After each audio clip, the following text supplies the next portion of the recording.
أعوذ بالله من الشيطان الرجيم. بسم الله الرحمن الرحيم. قل هذه سبيلي أدعو إلى الله على بصيرة أنا ومن اتبعني وسبحان الله وما أنا من المشركين. السلام عليكم ورحمة الله وبركاته. إن الحمد لله نحمده ونستعينه ونستغفره ونعوذ بالله من شرور أنفسنا ومن سيئات أعمالنا. من يهد الله فلا مضل له ومن يضلله فلا هادي له. وأشهد أن لا إله إلا الله وحده لا شريك له وأشهد أن محمدا عبده ورسوله صلى الله عليه وعلى آله وأصحابه وبارك وسلم. أما بعد আমরা আল্লাহ তাআলার দরবারে শুকরিয়া জানাই যে আল্লাহ তাআলা আমাদেরকে এই সুন্দর মাহফিলে উপস্থিত হওয়ার তৌফিক দিয়েছেন। আলহামদুলিল্লাহ। আমরা আল্লাহ তাআলার কাছে দোয়া করি যতক্ষণ আমরা এখানে থাকব, যে কথা বললে শুনলে আল্লাহ তাআলা খুশি হন, আখিরাতে নাজাতের জন্য দুনিয়ায় আল্লাহ তাআলা রহমত মাগফিরাত বরকত পাওয়ার জন্য যে কথাগুলো আমাদের কাজে লাগে, আল্লাহ তাআলা দয়া করে সেই কথাগুলো বলার এবং শোনার তৌফিক আমাদেরকে দান করুন, আমিন। তো ভাইরা, আমি অনেক দূরের মানুষ। আসলে বয়সের সাথে সাথে ক্লান্তি দুর্বলতা বাড়ছে, যদিও ভাই আমার চেয়ে 2-3 বছরের বড়, তবে জওয়ান মানুষ। তে মাহফিল আমি করি কিছু, তবে আমি বক্তা বা ওয়াইজ না, আমি শিক্ষক। অনেকটা শিক্ষকতার মতোই অল্প কিছু কথা বলি, আপনাদের কাছেও বলবো। অনেক দূর থেকে আসা, অনেক কষ্টও বটে নিঃসন্দেহে। এক্ষেত্রে আমাদের বিজনেস একটাই, আমরা অনেক কথা বলি,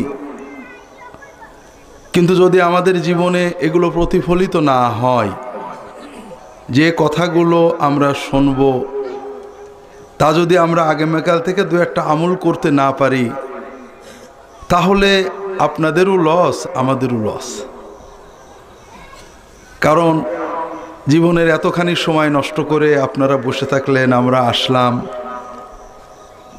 যে কথা শুনলাম এটা যদি কাল থেকে কিছু কাজেই না লাগে, শুধু শুনেই গেলাম, তাহলে তো আমাদের লসই হলো, নাকি বলেন? তা আমরা আল্লাহ তাআলার কাছে দোয়া করি আমরা যে কথাগুলো আমাদের দরকার এবং আমাদের কাজে লাগে সে কথা বলি, এবং আল্লাহ তাআলা আমাকে, নিজেকে এবং আপনাদের সকলকে এ কথাগুলো পালন করার তৌফিক দান করুন, আমিন। এখানে জরুরি একটা কথা আছে। আল্লাহ তাআলা কোরআন কারিমে আমাদেরকে প্রথম হুকুম করছিলেন, প্রথম কথাটা নাজিল করছিলেন ইকরা, মানে শোনো। ইকরা মানে কি? হ্যাঁ, ঠিক আছে, শোনো না। আমরা শুনে মুসলমান না পড়ে মুসলমান? তাহলে আল্লাহ তাআলা বললেন যে তোমরা পড়ে মুসলমান হও, আর আমরা বললাম না, পড়বো না, শুনবো শুধু। এটা কিন্তু খুব জটিল বিষয়। কেন আল্লাহ তাআলা মুসলমানদেরকে একটা ইন্টেলেকচুয়াল জাতি চেয়েছিলেন যারা পড়ে, এবং পড়ে বলতে ইকরা বিসমি রাব্বিকাল্লাযী খালাক, খালাকাল ইনসানা মিন আলাক, ইকরা ওয়া রাব্বুকাল আকরাম আল্লাযী আল্লামা বিল কলম, নুন ওয়াল কলম। আল্লাহ কোরআনে কলমের কত মর্যাদা দিয়েছেন, যে পড়াটা হতে হবে কলম, লেখা পড়া, তাও শুধু শোনা পড়া না, কলম। তো দুর্ভাগ্য আমরা পড়ি না, এটা আমাদের অপরাধ। তা আপনারা আশা করি পড়বেন, অন্তত এখানে যারা আছেন পড়বেন। আমরা কোরআন কারিম পড়ব, রাসূলুল্লাহ সাল্লাল্লাহু আলাইহি ওয়াসাল্লামের হাদিস পড়ব, সিরা নববিয়া সাহাবীদের জীবনী পড়ব, এগুলো আমাদের মডেল।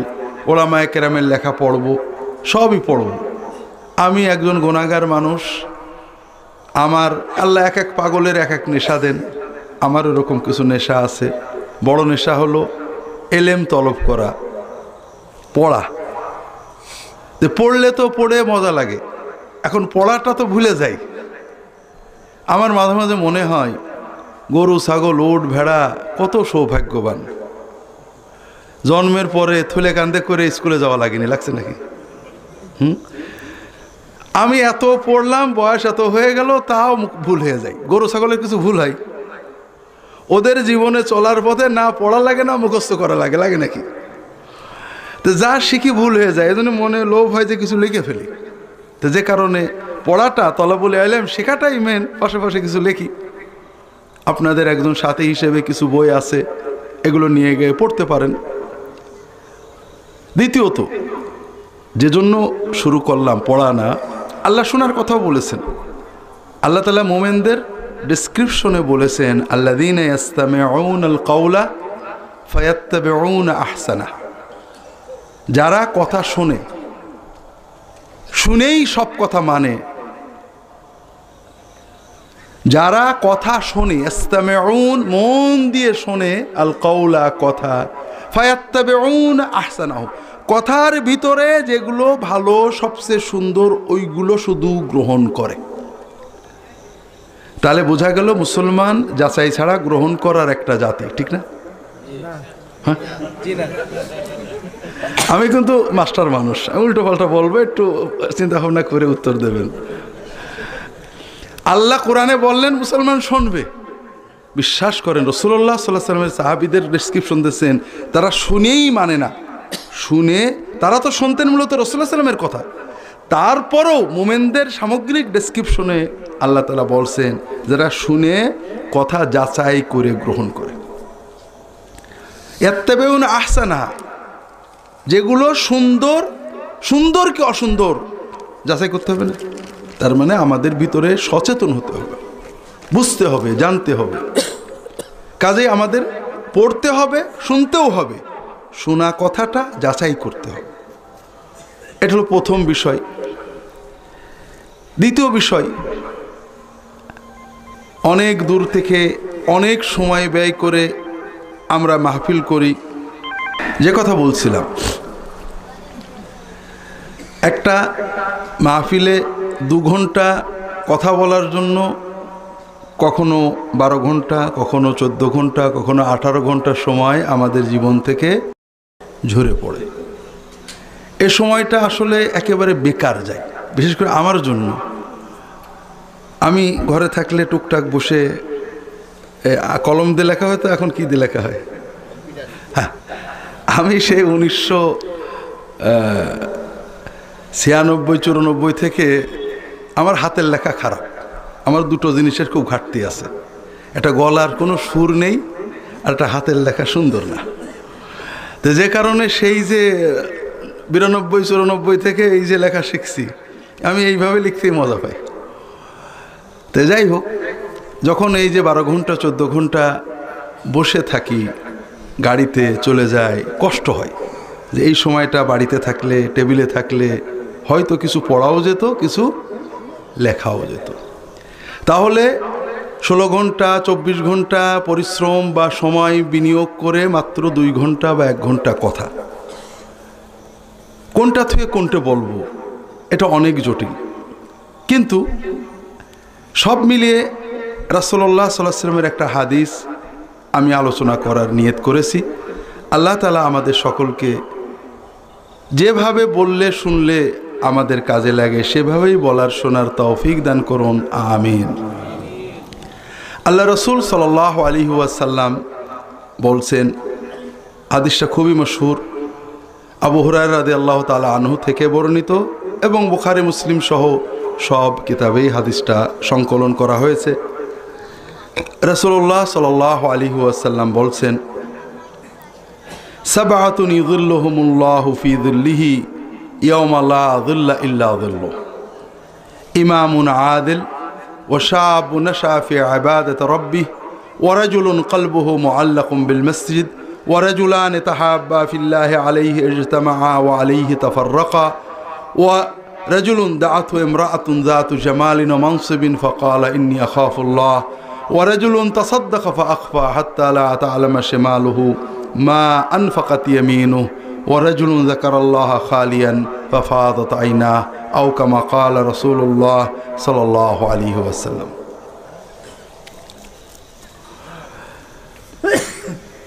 রাসূলুল্লাহ সাল্লাল্লাহু আলাইহি ওয়াসাল্লাম বলছেন, কিয়ামতের কঠিন দিনে, কিয়ামতের কাঠিন্য আমরা জানি, যেদিনে মা তার সন্তানকে চিনবে না, মা তার দুগ্ধপোষ্য শিশুর কথা ভুলে যাবে, বন্ধু বন্ধুকে জানবে না। সেই কঠিন দিনে, যেদিন আল্লাহ তাআলার প্রিয় বান্দারা পর্যন্ত ইয়া নাফসি নিজেকে নিয়ে ভাবতে থাকবেন, সেই কঠিন দিনে আল্লাহ তাআলা তার প্রিয়তম 7 শ্রেণীর মানুষের ছায়ার ব্যবস্থা করবেন। যেদিন প্রতিটি মানুষ ঘামতে থাকবে, ঘামের ভিতরে সাঁতার কাটবে, সেদিনে আল্লাহ তাআলা তার দেওয়া ছায় 7 শ্রেণীর প্রিয় ওলি বান্দাকে আশ্রয় দান করবেন। আপনাদের সিলেটে সুবহানাল্লাহ বলে না বোধহয়? আমাদের দেশে হুজুরে বললে বলে, হুজুরে বলেন বলুন সুবহানাল্লাহ, সবাই বলে সুবহানাল্লাহ। আপনাদেরকে সেই নিয়ম নাকি? না, এটা ভালো নিয়ম না, দুটো কারণে ভালো নিয়ম না। একটা হলো রাসূলুল্লাহ সাল্লাল্লাহু আলাইহি ওয়াসাল্লাম এটা বলতেন, তিনি আলোচনার মাঝে প্রশ্ন করতেন, উত্তর দিতেন, রাখতেন, চোখ লাল হতো, এরকম করতেন, ঠান্ডা বলতেন, কিন্তু সুবহানাল্লাহ বলতে বলতেন এরকম পাওয়া যায় না। কিন্তু সাহাবীরা বলতেন, তারা মনের আবেগে সুবহানাল্লাহ, আলহামদুলিল্লাহ, আল্লাহু আকবার, লা ইলাহা ইল্লাল্লাহ, বিভিন্ন কথাগুলো নিজেদের মনের আবেগে নিজেরা বলতেন। কাজে আপনারা বললে আপনারা সওয়াব পাবেন। কেমন সওয়াব? একবার সুবহানাল্লাহ বললে যে সওয়াব আল্লাহ দেন, আসমান জমিন ভরে যায়। কাজেই দুটো জিনিস আমাদের করা উচিত। একটা জিনিস আমরা কৃপণতা করি, আল বাখিলু মান যুকিরতু ইনদাহু ফালাম ইসাল্লি আলাইয়া। কৃপণকে, অরিজিনাল কৃপণ, পরিপূর্ণ কৃপণ, সত্যিকারের কৃপণ, যার সামনে রাসূলুল্লাহ সাল্লাল্লাহু আলাইহি ওয়াসাল্লামের কথা বলা হলো, নাম নেওয়া হলো, কিন্তু সে দরুদ পড়ল না। এটা আমাদের দেশে একটা বদ অভ্যাস আছে। একটা আলোচনায় শত শতবার রাসূলুল্লাহ,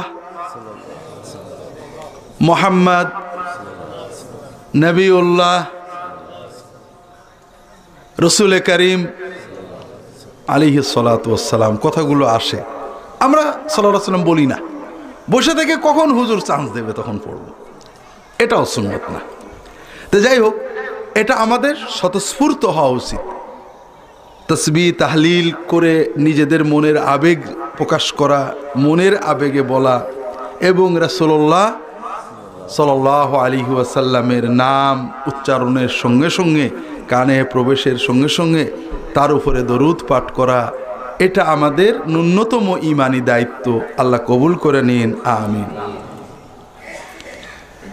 তাহলে আমরা জানলাম যে আল্লাহ তাআলা সেই কিয়ামতের কঠিন দিনে কিছু বান্দাকে এমনভাবে রাখবেন যারা কোনো টেনশনে থাকবে না, যাদের জন্য আল্লাহ ছায়া দান করবেন। আমরা আজকে এই 7 শ্রেণীর আল্লাহর প্রিয় বান্দাদের বিষয়ে আলোচনা করব, আল্লাহ তাআলার ওলি বান্দাদের কথা আলোচনা করব।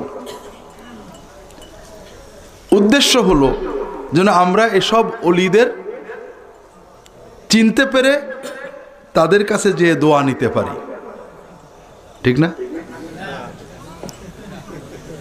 কেউ ঠিক কেউ না বলছে। আসলে মুআল্লিম, টিচার 2 রকম। আপনার একজন খুব ভালো মুআল্লিম আছে, স্যার গাড়ি চালাবো, বস গাড়ি চালানো শিখিয়ে দাও, পাশে বসে স্ট্যান্ডে ধরে আছে, তুই চালা, আধা ঘন্টা 1 ঘন্টা চালিয়ে ছেড়ে দেয়। যখনই গাড়ি চালানো শিখতে চায় বস মহব্বত করে ধরে রাখে, শিখিয়ে দেয়। আর একজন আছে, বস গাড়ি চালানো শিখবো, কিছুক্ষণ শিখিয়ে ছেড়ে দেয়, চালা তুই, গুঁতো কথা খায়, অ্যাক্সিডেন্ট হয়। বেশি ভালো গুরু তো প্রথমজন, ঠিক না? হ্যাঁ, কথা বুঝতে পারেননি? এবার সাঁতারে যায়, আপনারা বোঝেননি, বস সাঁতার শিখিয়ে দাও, বস নিয়ে যে সাথে হাত ধরে রাখে তুই সাঁতরা, আবার উঠে কাঁটা মুছিয়া চলে যায়। বস আজকে একটু সাঁতরাবো, নিয়ে যায়, হাত ধরে রাখে, সাঁতার কাটে, চলে আসে, ছাড়ে না, ডুবে ডুবে মরবে, খুব মহব্বত করে। আর এক বস সাঁতার শিখবো, নিয়ে গেল, ধরে নিয়ে খানিকক্ষণ সেখানে ফস করে ধাক্কা মেরে পানির ভিতর ঠেলে দিল। বস মরে গেলাম, পানি টানি খেয়ে কি হলো, শিখলো। এখন কোন বস চান? 2 নম্বর। আসলে আমাদের উদ্দেশ্য নিজেরা আল্লাহর অলি হওয়া, নাকি বলেন? নাকি শুধু অলিদের মহব্বতই করে যাব? নিজে আমরা সমাজে অনেক সময় মনে করি আল্লাহর অলি হওয়া অনেক কঠিন কাজ,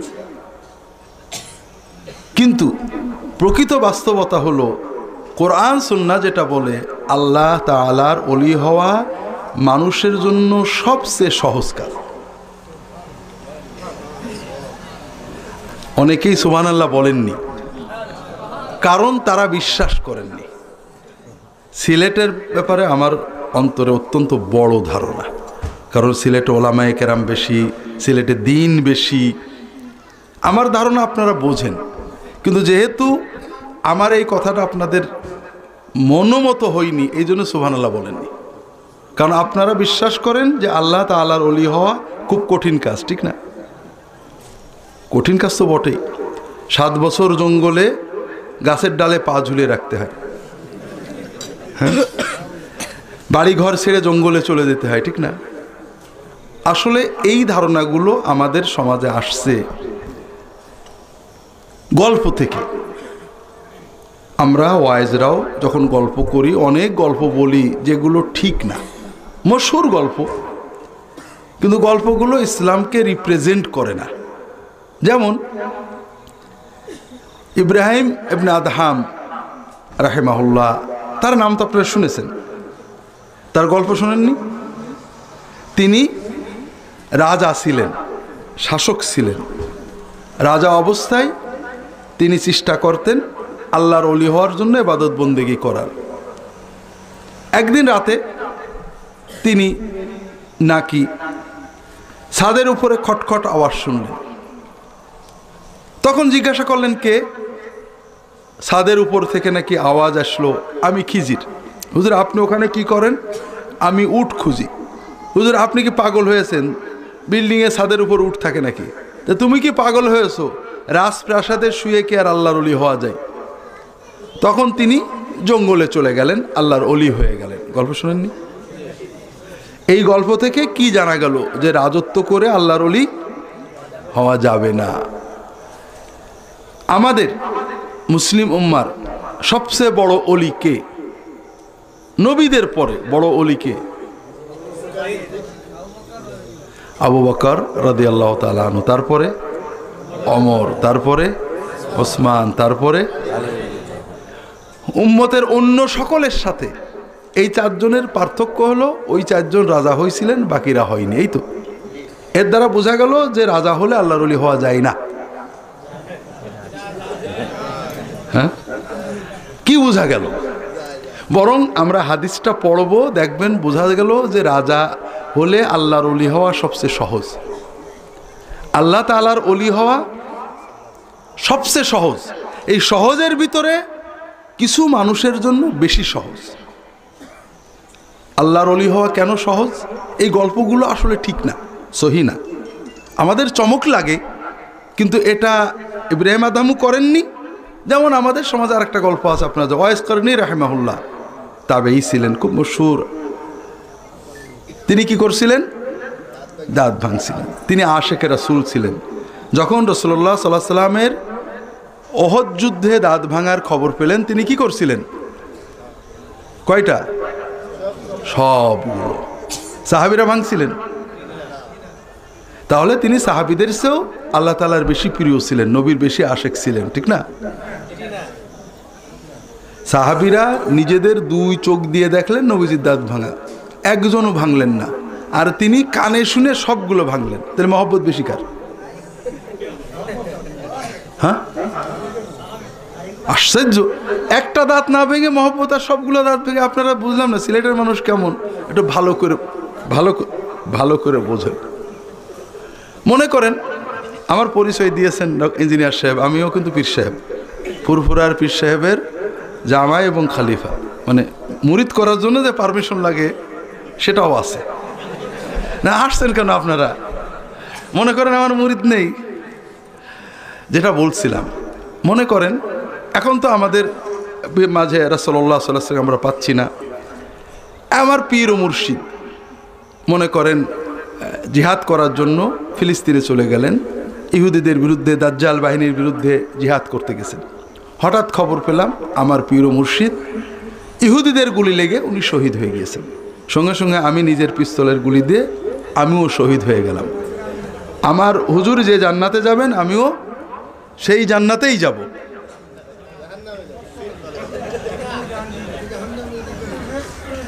আমি আমার নিজের পিস্তলের গুলি দিয়ে নিজে মারা গেলাম, আমার জান্নাতে যাওয়ার গ্যারান্টি তো আছে, কিন্তু সম্ভাবনা তো আছে। আচ্ছা, কি আছে? সম্ভাবনা না নিশ্চয়তা? হ্যাঁ। আচ্ছা, অত দূরে না গেলাম, আমি খবর পেলাম ইহুদিদের গুলি লেগে আমার পীর ও মুর্শিদের দাঁত ভেঙে গেছে বা হাত কেটে গেছে। আমিও নিজের ছুরি দিয়ে হাত কেটে নিলাম বা হাতুড়ি দিয়ে দাঁত ভেঙে নিলাম। শত্রুর কাফেরের দাজ্জাল বাহিনীর গুলি লেগে হাত কাটার কারণে, দাঁত ভাঙার কারণে আমার পীর ও মুর্শিদ যে পরিমাণ সওয়াব পেয়েছেন, আমি নিজের হাতুড়ি দিয়ে দাঁত ভেঙে বা হাত কেটে ঠিক সেই পরিমাণ সওয়াব পাবো, ঠিক না? মাঝামাঝি, কাছাকাছি, অর্ধেক কি পাবো? কথা বুঝতে পেরেছেন আপনারা? এই গল্পটা মিথ্যা, এর কোনো সনদ নেই। মুহাদ্দিসরা বলেছেন এটা মিথ্যা।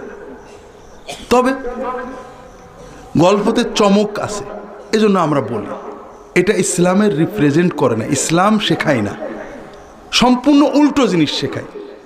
ইসলাম জঙ্গলে যেতে, ঘরে বসে দাঁত ভাঙতে, মাথায় পাথর মারতে, কানটা কেটে ফেলতে, ঘরে বসে গায়ের চামড়া ছিলতে, ইয়া হোসেন, হায় হোসেন, ইয়া রাসূলুল্লাহ, এসব বলে মারামারি, নিজের বুকে নিজে চড় মারতে শেখাইতো না। এর নাম ইসলাম না। ইসলাম বলে তুমি বিয়ে শাদী করো, সংসার করো, দিনের কথা বলো, মাথার ঘাম পায়ে ফেলো।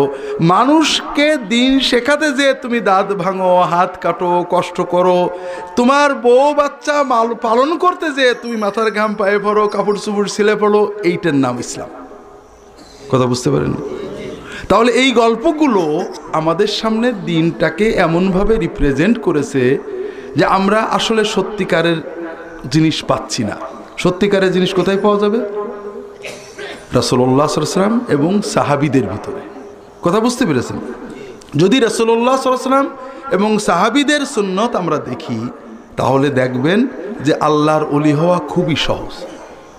একজন আমাকে বলছেন, খুব নেককার মানুষ, হজ করেন, পয়সাওয়ালা মানুষ, বলেন যে যখন সালফে সালিহিন আউলিয়া কেরামের হজের হালত দেখি, আমার মনে হয় যে আমার কিছুই হলো না। তাই বললাম যে ওইগুলো না পড়ে সাহাবীদের হজের হালত পড়বেন, তাহলে দেখবেন যে আপনার কিছু হচ্ছে। কথা বুঝতে পেরেছেন? সাহাবীদের দিন ছিল জীবন ঘনিষ্ঠ, যেটা জীবন দিয়ে পালন করা যায়। আপনাকে যদি বলি একজন লোক 50 বছর 60 বছর জঙ্গলে যে সারা রাত তাহাজ্জুদ পড়েছে, সারাদিন নফল রোজা রেখেছে, আসমান থেকে, জান্নাত থেকে, বেহেশত থেকে তার ইফতারি আসতো, আপনি সুবহানাল্লাহ বলতে পারবেন, কিন্তু এটা করতে পারবেন না, ঠিক না? কিন্তু আমি যদি বলি আল্লাহর একজন নেককার বান্দা, তিনি প্রতিদিন আজীবন রাতে 2 ঘন্টা করে তাহাজ্জুদ পড়তেন, কেউ সুবহানাল্লাহ বলবেন না। কিন্তু এটা সাহাবীদের সুন্নত, এটা আজীবন পালন করা যায়। কথা কি বুঝতে পেরেছেন? সাহাবীদের দিন পালন করা যায়, পরবর্তী বুজুর্গদেরও সুন্নতের মতো। কিন্তু গল্প যেগুলো আমরা বলি, এগুলোর চমক আছে, এই গল্পগুলোকে আমাদের অ্যাভয়েড করতে হবে। আমাদের দিন, তাজকিয়া, দাওয়াত যা আছে সব কিছুর ভিত্তি হবে কিতাবুল্লাহ ইয়াতলু আলাইহিম আয়াতিহি ওয়া ইউআল্লিমুহুমুল কিতাব ওয়াল হিকমা, আল্লাহর কিতাব, রাসূলুল্লাহ সাল্লাল্লাহু আলাইহি ওয়াসাল্লামের সুন্নাত, হিকমা এবং সাহাবায়ে কেরাম। এটা দিয়ে যখন আপনি তাজকিয়া করবেন, সত্যিকারের তাজকিয়া আসবে। যখন আকীদা শেখাবেন সত্যিকারের আকীদা আসবে, যখন আপনি আমল শেখাবেন সত্যিকারের আমল আসবে, যখন বেলায়েত শেখাবেন তখন সত্যিকারের বেলায়েত আসবে। বলছিলাম আল্লাহর ওলি হওয়া সহজ কেন, খুব সংক্ষেপে একটু ইঙ্গিত করেই আমরা হাদিসের ভিতরে চলে যাব। প্রথম কারণ আল্লাহর ওলি হওয়া সহজ, প্রথম কারণ দুনিয়াতে যে কোনো কাজে সফল হতে মানুষের জন্মগত যোগ্যতা যথেষ্ট না, অতিরিক্ত যোগ্যতা লাগে। কেমন? যেমন আমার উচ্চতা মনে করেন 4 ফুট 3 ইঞ্চি, আমায় প্রচণ্ড উদ্দেশ্য, নিয়ত, আবেগ, আগ্রহ যে আমি আর্মি অফিসার হব, সেজন্য আমি প্রাণপণে চেষ্টা করছি। আন্তরিকতার অভাব নেই, চেষ্টার অভাব নেই, কিন্তু আমার উচ্চতা, আমি কি হতে পারবো? আমার উদ্দেশ্য আমি একজন সুন্দর সুরালো কোকিল কণ্ঠের বুলবুলে বাংলাদেশ হব। আমার আন্তরিকতা এবং চেষ্টার অভাব নেই, কিন্তু আমার গলাটা, আমি করতে পারবো? প্রতিটি ক্ষেত্রে বেশি উদাহরণ দরকার নেই। তাহলে বোঝা গেল দুনিয়াতে যে কোনো কাজে সফলতার জন্য শুধু আন্তরিক ইচ্ছা এবং প্রচেষ্টা যথেষ্ট না, অতিরিক্ত কিছু কোয়ালিটি যোগ্যতা লাগে। আল্লাহর ওলি হতে কি যোগ্যতা লাগে? টাইটেল পাস করা লাগে, দাওরা হাদিস পাস লাগে, হাফেজে কোরআন হতে হয়, তবে পীর সাহেব তো হওয়া লাগে। পীর সাহেবের জামাই তো অন্তত হতে হবে, হ্যাঁ না ভাই, আল্লাহর ওলি হতে কোনো যোগ্যতা লাগে না। প্রতিটি মানুষ, নারী পুরুষ, মূর্খ শিক্ষিত, বুদ্ধিমান নির্বোধ, শিশু বয়স্ক, যে কোনো মানুষ যে কোনো সময়ে যে কোনো অবস্থায় কোনো অতিরিক্ত যোগ্যতা ছাড়া শুধুমাত্র দুটো জিনিস সাধ্যের ভিতরে করবে, ওই ব্যক্তি আল্লাহর ওলি হয়ে যাবে। আলা ইন্না আউলিয়া আল্লাহি লা খাউফুন আলাইহিম ওয়ালা হুম ইয়াহজানুন, আল্লাহর ওলিদের কোনো ভয় নেই, তাদের কোনো দুশ্চিন্তা থাকবে না। আল্লাযীনা আমানু ওয়া কানু ইয়াত্তাকুন, যাদের ঈমান আছে এবং তাকওয়া আছে। ঈমান আর তাকওয়া এই দুটো জিনিস যদি সাধ্যের ভিতরে ঠিক রাখে, ওই ব্যক্তি আল্লাহর ওলি হয়ে যাবে। লম্বা বলা যাবে না, আমি যদি মনে থাকে শেষে খুব সংক্ষেপে আল্লাহ তাআলার বেলায়েতের জন্য কোরআন এবং সুন্নাহর আলোকে সংক্ষেপ কিছু কথা বলবো এক কথায়। এর আগে আমরা হাদিসটা বোঝার চেষ্টা করি। আল্লাহর ওলি হতে কয়টা জিনিস লাগে? ঈমান এবং তাকওয়া। ঈমানের কথাটা একটু পরে বোঝার চেষ্টা করি, কঠিন হয়ে যেতে পারে। আগে হাদিসের মাধ্যমে তাকওয়ার পর্যায়টা দেখি।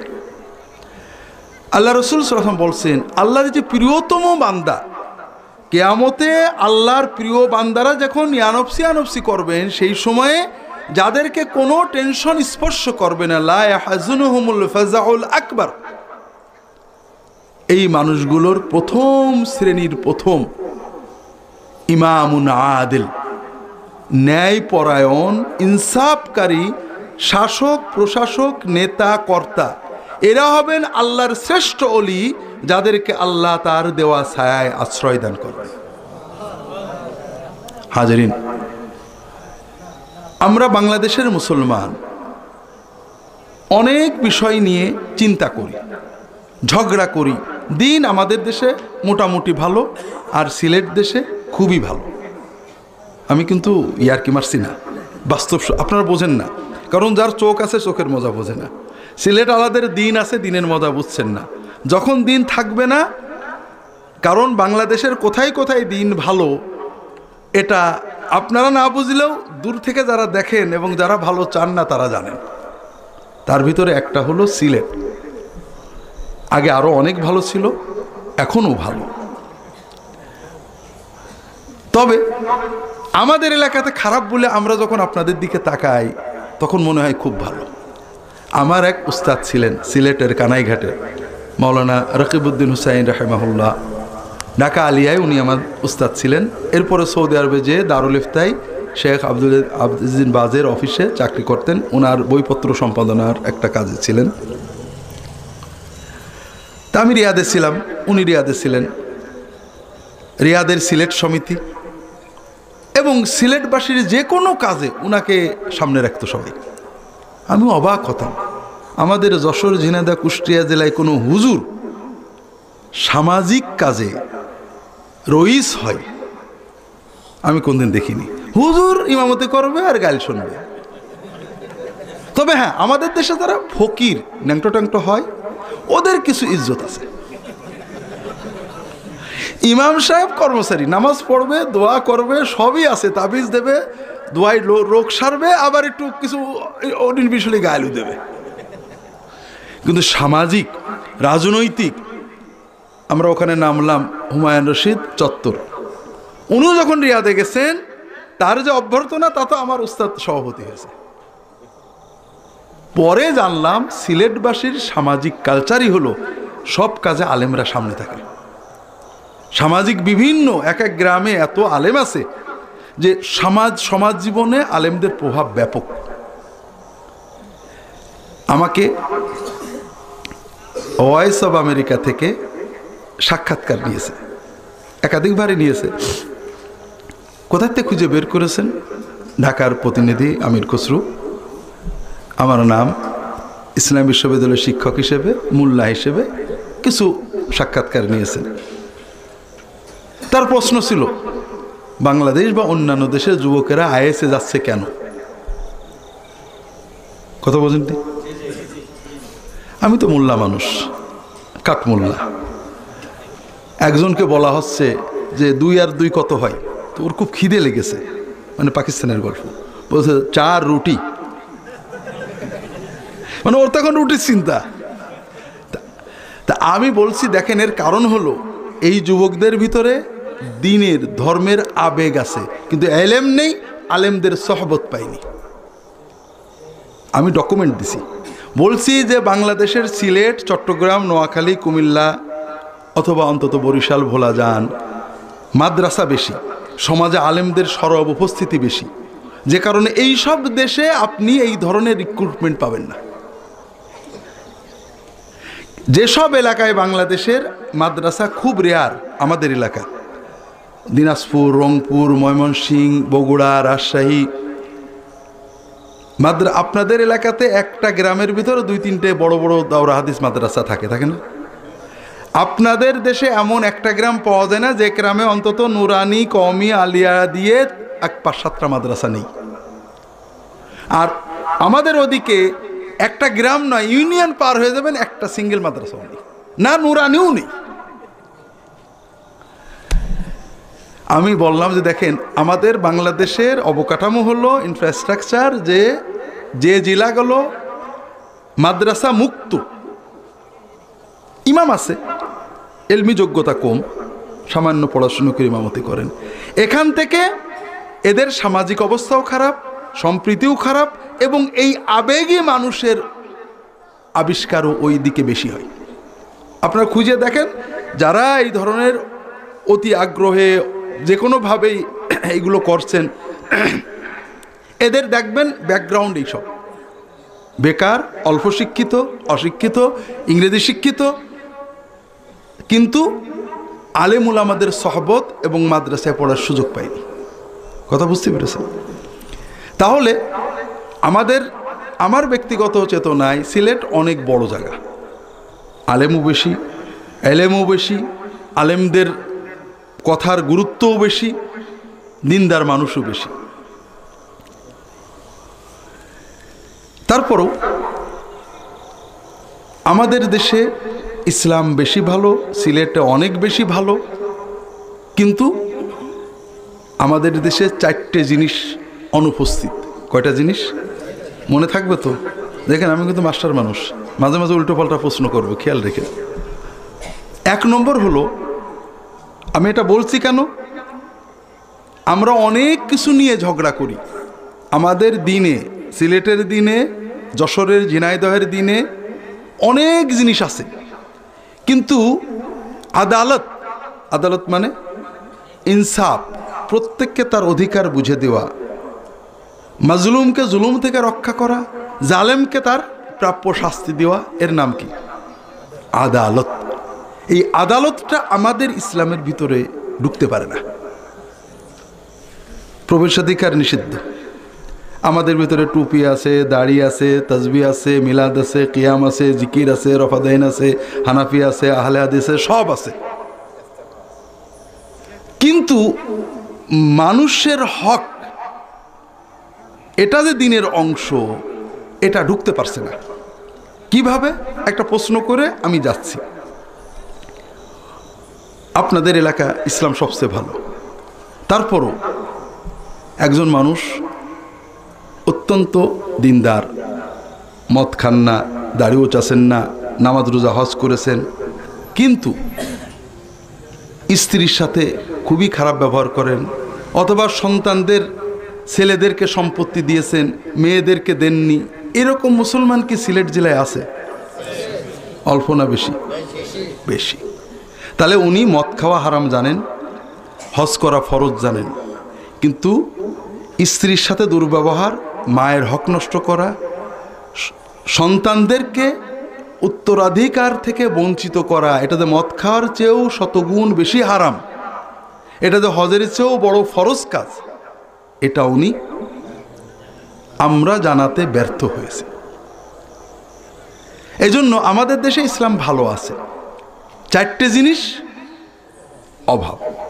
একটা হলো লা ইলাহা ইল্লাল্লাহ, আরেকটা হলো মুহাম্মাদুর রাসূলুল্লাহ, আরেকটা হলো মানুষের হক, আরেকটা হলো জামাআত।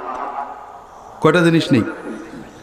আমি এই হাদিস প্রসঙ্গেই এই চারটে জিনিস ভূমিকা হিসেবে বলার পরে বাকি হাদিসটা অনুবাদ করার চেষ্টা করব। আল্লাহ তাআলা তৌফিক দান করুন, আমিন। প্রথম কি জিনিস নষ্ট হয়েছে? লা ইলাহা ইল্লাল্লাহ। আপনারা রাগ করবেন যে না হুজুর, আমাদের দেশে লা ইলাহা ইল্লাল্লাহ ঠিক আছে, আমরা সবাই লা ইলাহা ইল্লাল্লাহ বলি, বিশেষ করে মানুষ যখন মারা যায় লাশ বহন করার সময় সবাই জোরে জোরে বলে, ঠিক না? হ্যাঁ। এরপরে আপনাদের দেশে জানি না ভাই, বলে আবার রাগ করেন, আমাদের দেশে ফকিররা ভিক্ষা করতে গেলে লা ইলাহা ইল্লাল্লাহ বলে। আপনাদের আছে নাকি? আছে, তাই না? তো অন্তত আছে তো লা ইলাহা ইল্লাল্লাহ। তো ভাইরা, আসলে শব্দ বা বাক্য থাকা নয়, লা ইলাহা ইল্লাল্লাহ কি বলতে চাচ্ছে এটা বুঝতে হবে। লা ইলাহা ইল্লাল্লাহ মানে আল্লাহ ছাড়া কোনো মাবুদ নেই। মাবুদ মানে যার ইবাদত করা হয়, ইবাদত মানে চূড়ান্ত ভক্তি, সর্বোচ্চ ভক্তি। তাহলে সর্বোচ্চ চূড়ান্ত অলৌকিক ভক্তি করার মতো আল্লাহ ছাড়া আর কেউ নেই। রাসূলুল্লাহ সাল্লাল্লাহু আলাইহি ওয়াসাল্লাম যখন এই দাওয়াত দিলেন, ইয়া আইয়ুহান নাস কুলু লা ইলাহা ইল্লাল্লাহ তুফলিহু, তোমরা লা ইলাহা ইল্লাল্লাহ বলো, সফল কাম হবে। আরবের কাফেরদেরকে মানছিল কেন? তার কারণ ওরা আল্লাহ চিনত না, আল্লাহ যে এক তা তারা মানত না। আল্লাহ এক একথাকে আরবের কাফেররা মানত। আল্লাহ ছাড়া কোনো সৃষ্টিকর্তা নেই, সর্বশক্তিমান নেই, এটাকে আরবের কাফেররা মানত। আসলে আপনাদের চেতনা সচেতন করার জন্যই প্রশ্নটা করা। ওরা লা ইলাহা ইল্লাল্লাহ মানেনি, কিন্তু লা রাব্বা ইল্লাল্লাহ, লা মালিকা ইল্লাল্লাহ, লা খালিকা ইল্লাল্লাহ, লা কাদিরা ইল্লাল্লাহ, আল্লাহ ছাড়া কোনো রব্বুল আলামিন নেই, আল্লাহ ছাড়া কোনো সৃষ্টিকর্তা নেই, আল্লাহ ছাড়া কোনো রিজিকদাতা নেই, আল্লাহ ছাড়া কোনো সর্বশক্তিমান নেই, সব তারা বিশ্বাস করত। কোরআন কারিমে অনেক আয়াত আছে। আমার আকিদা বই বোধহয় ঘোষণা দেওয়া হয়েছে, আমার সকল বই 50% ডিসকাউন্টে দেওয়া হবে। বিশেষ করে 3টে বই, ইসলামী আকিদা, ইহয়াউস সুনান, আর ইমাম আবু হানিফা রাহমাতুল্লাহ আলাইহি রচিত আল ফিকহুল আকবার, বঙ্গানুবাদ ও ব্যাখ্যা। এই 3টে বই গায়ের দাম 3 বই মিলিয়ে প্রায় 1000 টাকা। 50%-এর দাম 500 টাকা, অর্থাৎ সর্বোচ্চ ডিসকাউন্ট যেটা বিক্রেতাদের দেওয়া হয়। আর আমি ইঞ্জিনিয়ার সাহেবকে বললাম যে এত দূরে কষ্ট করে যাব, 2 ঘন্টার ওয়াজের জন্য 22 ঘন্টা নষ্ট করব, তা আমি স্পেশালি অন্তত 3টে বই ডিসকাউন্টে দিয়ে আসব। এটা হলো আকিদা, ইহয়াউস সুনান, ফিকহুল আকবার। এটা আমরা 3টে বই 50%-এ 500 টাকা হয়। আমি বলছি যিনি বিক্রয় করেন 400 টাকায় বিক্রি করে দেন, আর আলাদা কিনলে প্রতিটি বই 140 টাকা। তাতে যেটুকু লস হচ্ছে আমাদের একটা প্রতিষ্ঠান আছে আসন্না ট্রাস্ট, এটার মাধ্যমে এই লসটা অর্থাৎ প্রিন্টিং কস্টের যে লস এটা আমরা কভার করব ইনশাআল্লাহ। বইয়ের লাভ লস মূলত ট্রাস্টের।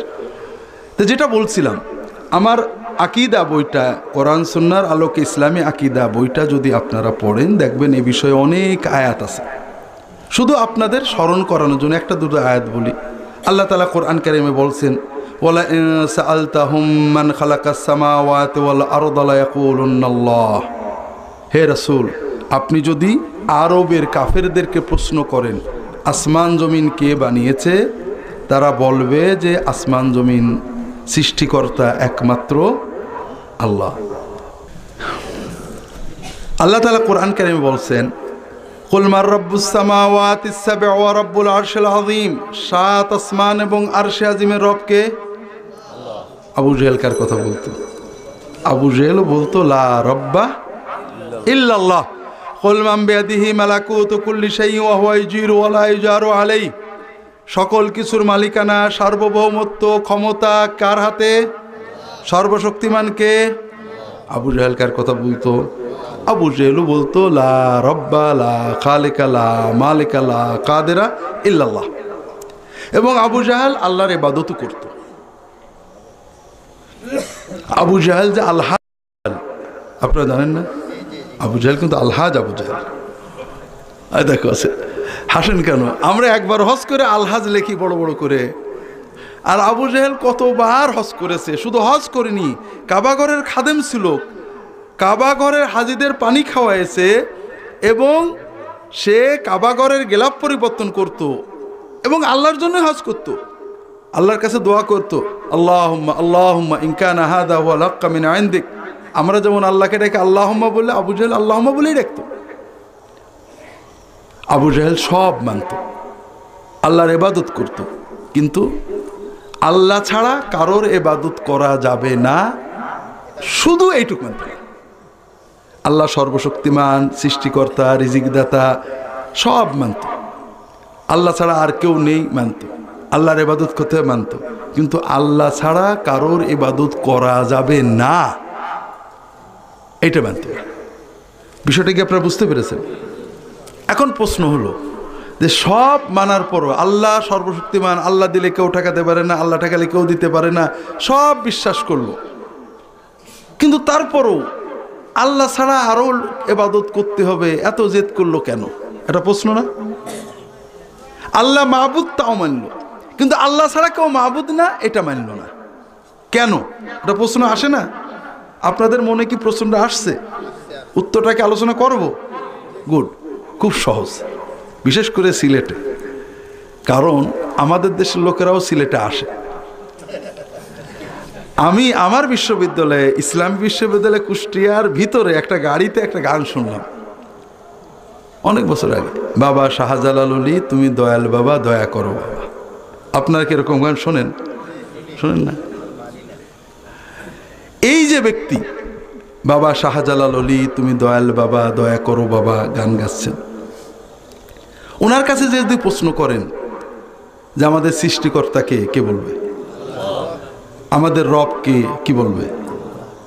আল্লাহর ইবাদত করতে হয় বললে মানবে না? সব মানবে।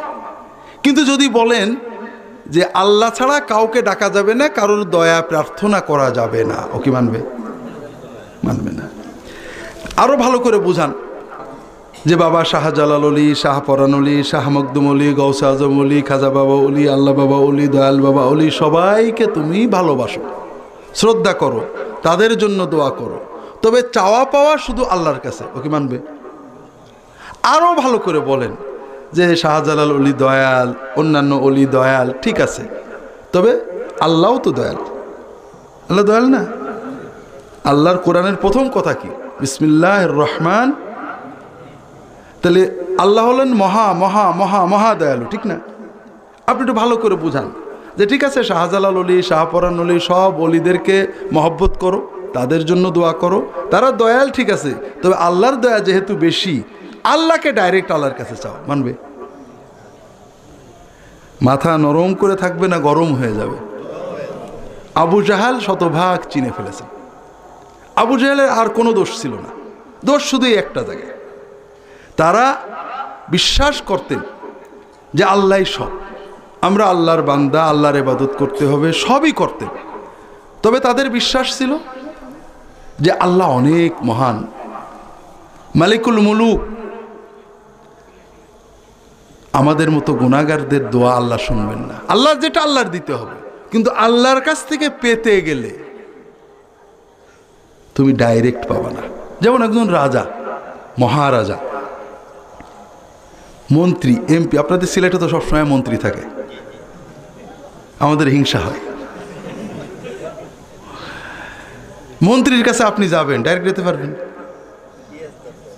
হ্যাঁ, পিএস ধরা লাগবে অথবা দলের কাউকে ধরতে হবে, ঠিক না? আবু জাহেল বলতো ওই রকম, তুমি আল্লাহকে ডাইরেক্ট দিতে পারো না, যেতে গেলে আল্লাহর যারা মাহবুব বান্দা তাদের আগে ধরতে হবে, যারা আল্লাহর সাথে সম্পর্ক করেছে।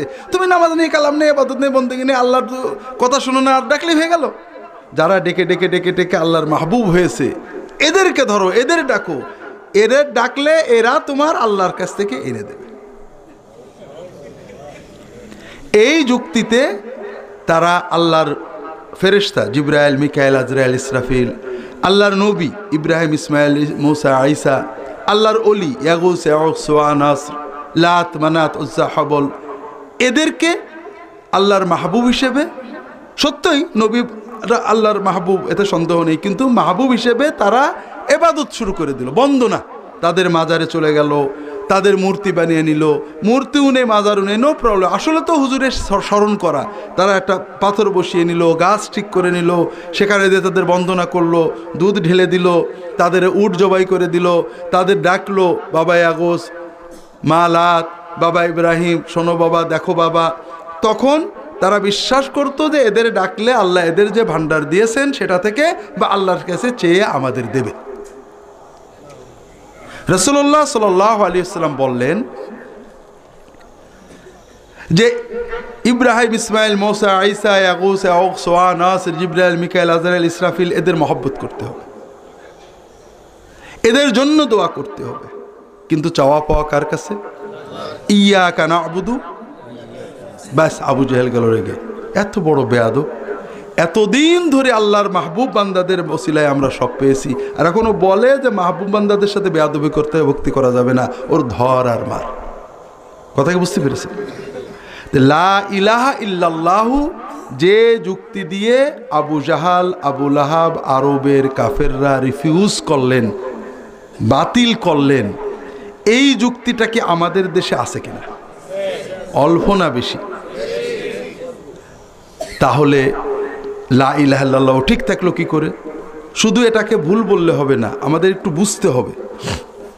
আমরা আগেই বলেছি, আপনাদের সিলেটের কোনো এক মন্ত্রীর কাছে আপনারা সিলেটের কোনো সাধারণ মানুষ যদি যেতে চান, তাহলে কি সহজে যেতে পারবেন? কিভাবে যেতে হবে? হ্যাঁ, মাধ্যম লাগবে। আল্লাহর কাছেও কেন?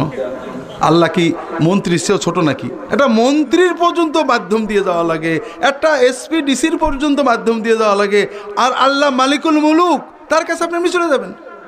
আল্লাহকে এত ছোট করবেন আপনি? একটু বোঝেন, একটু ভালো করে বুঝি। বিষয়টা হলো, আমরা যে মানুষের কাছে মাধ্যম নিয়ে যাই, এটা দুটো কারণে। কয়টা কারণে? প্রথম কথা হলো যে মানুষ জাহেল, আমাকে চেনে না। আপনাদের মন্ত্রী মহোদয় যাকে খুব ভালো করে চেনে, তার কি পিএসের হয়ে যাইতে হয় না সরাসরি যাইতে হয়?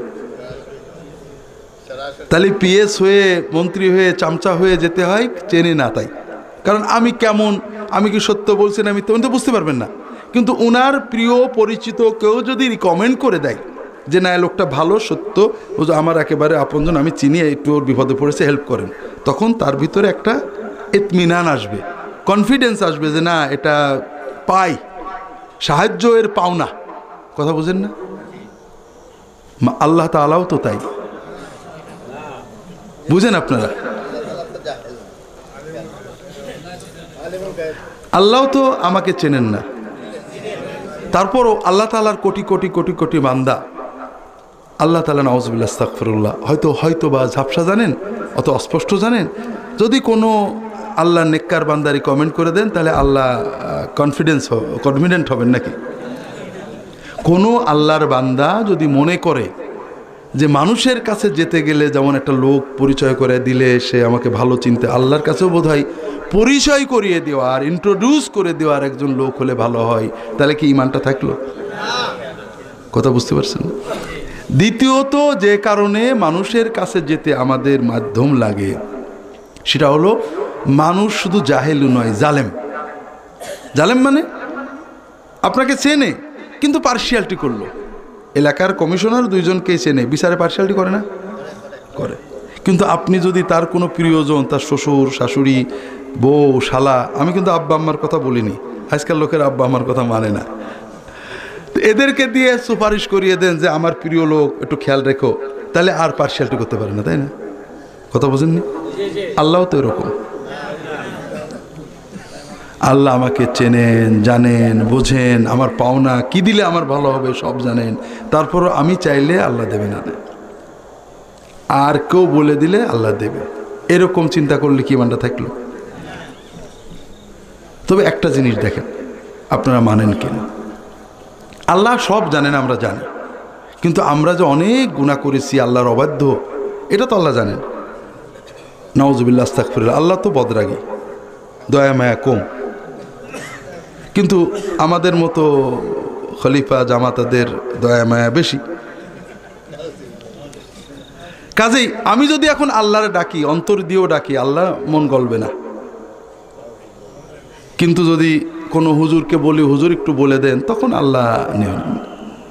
এটা তো এরকম চিন্তা করলে কি মান থাকে? থাকে ভাই। এরপরে বুঝেন, কোর্টে গেলে উকিল লাগে না? উকিল লাগে তো, আল্লাহর কাছে উকিল লাগবে। আল্লাহকে তাহলে জজ সাহেবের চেয়েও কমা নাকি? জজ সাহেবের কাছে একজন উকিল লাগে, আর আপনি আল্লাহর ডাকেন না, খান না, দান না, আল্লাহর ঘরে যান না, আল্লাহর সাথে কথা বলবেন, ডাইরেক্ট হবে? উকিল লাগবে না? লাগবে, লাগবে না?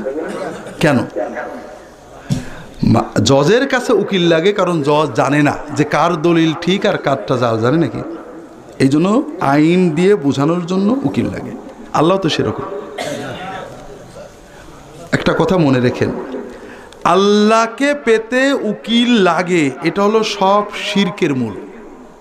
আর এজন্যই আল্লাহ কোরআন কারিমে এটাকে বারবার খণ্ডন করেছেন, কাফা বিল্লাহি ওয়াকিলান, উকিল হিসেবে আল্লাহ যথেষ্ট।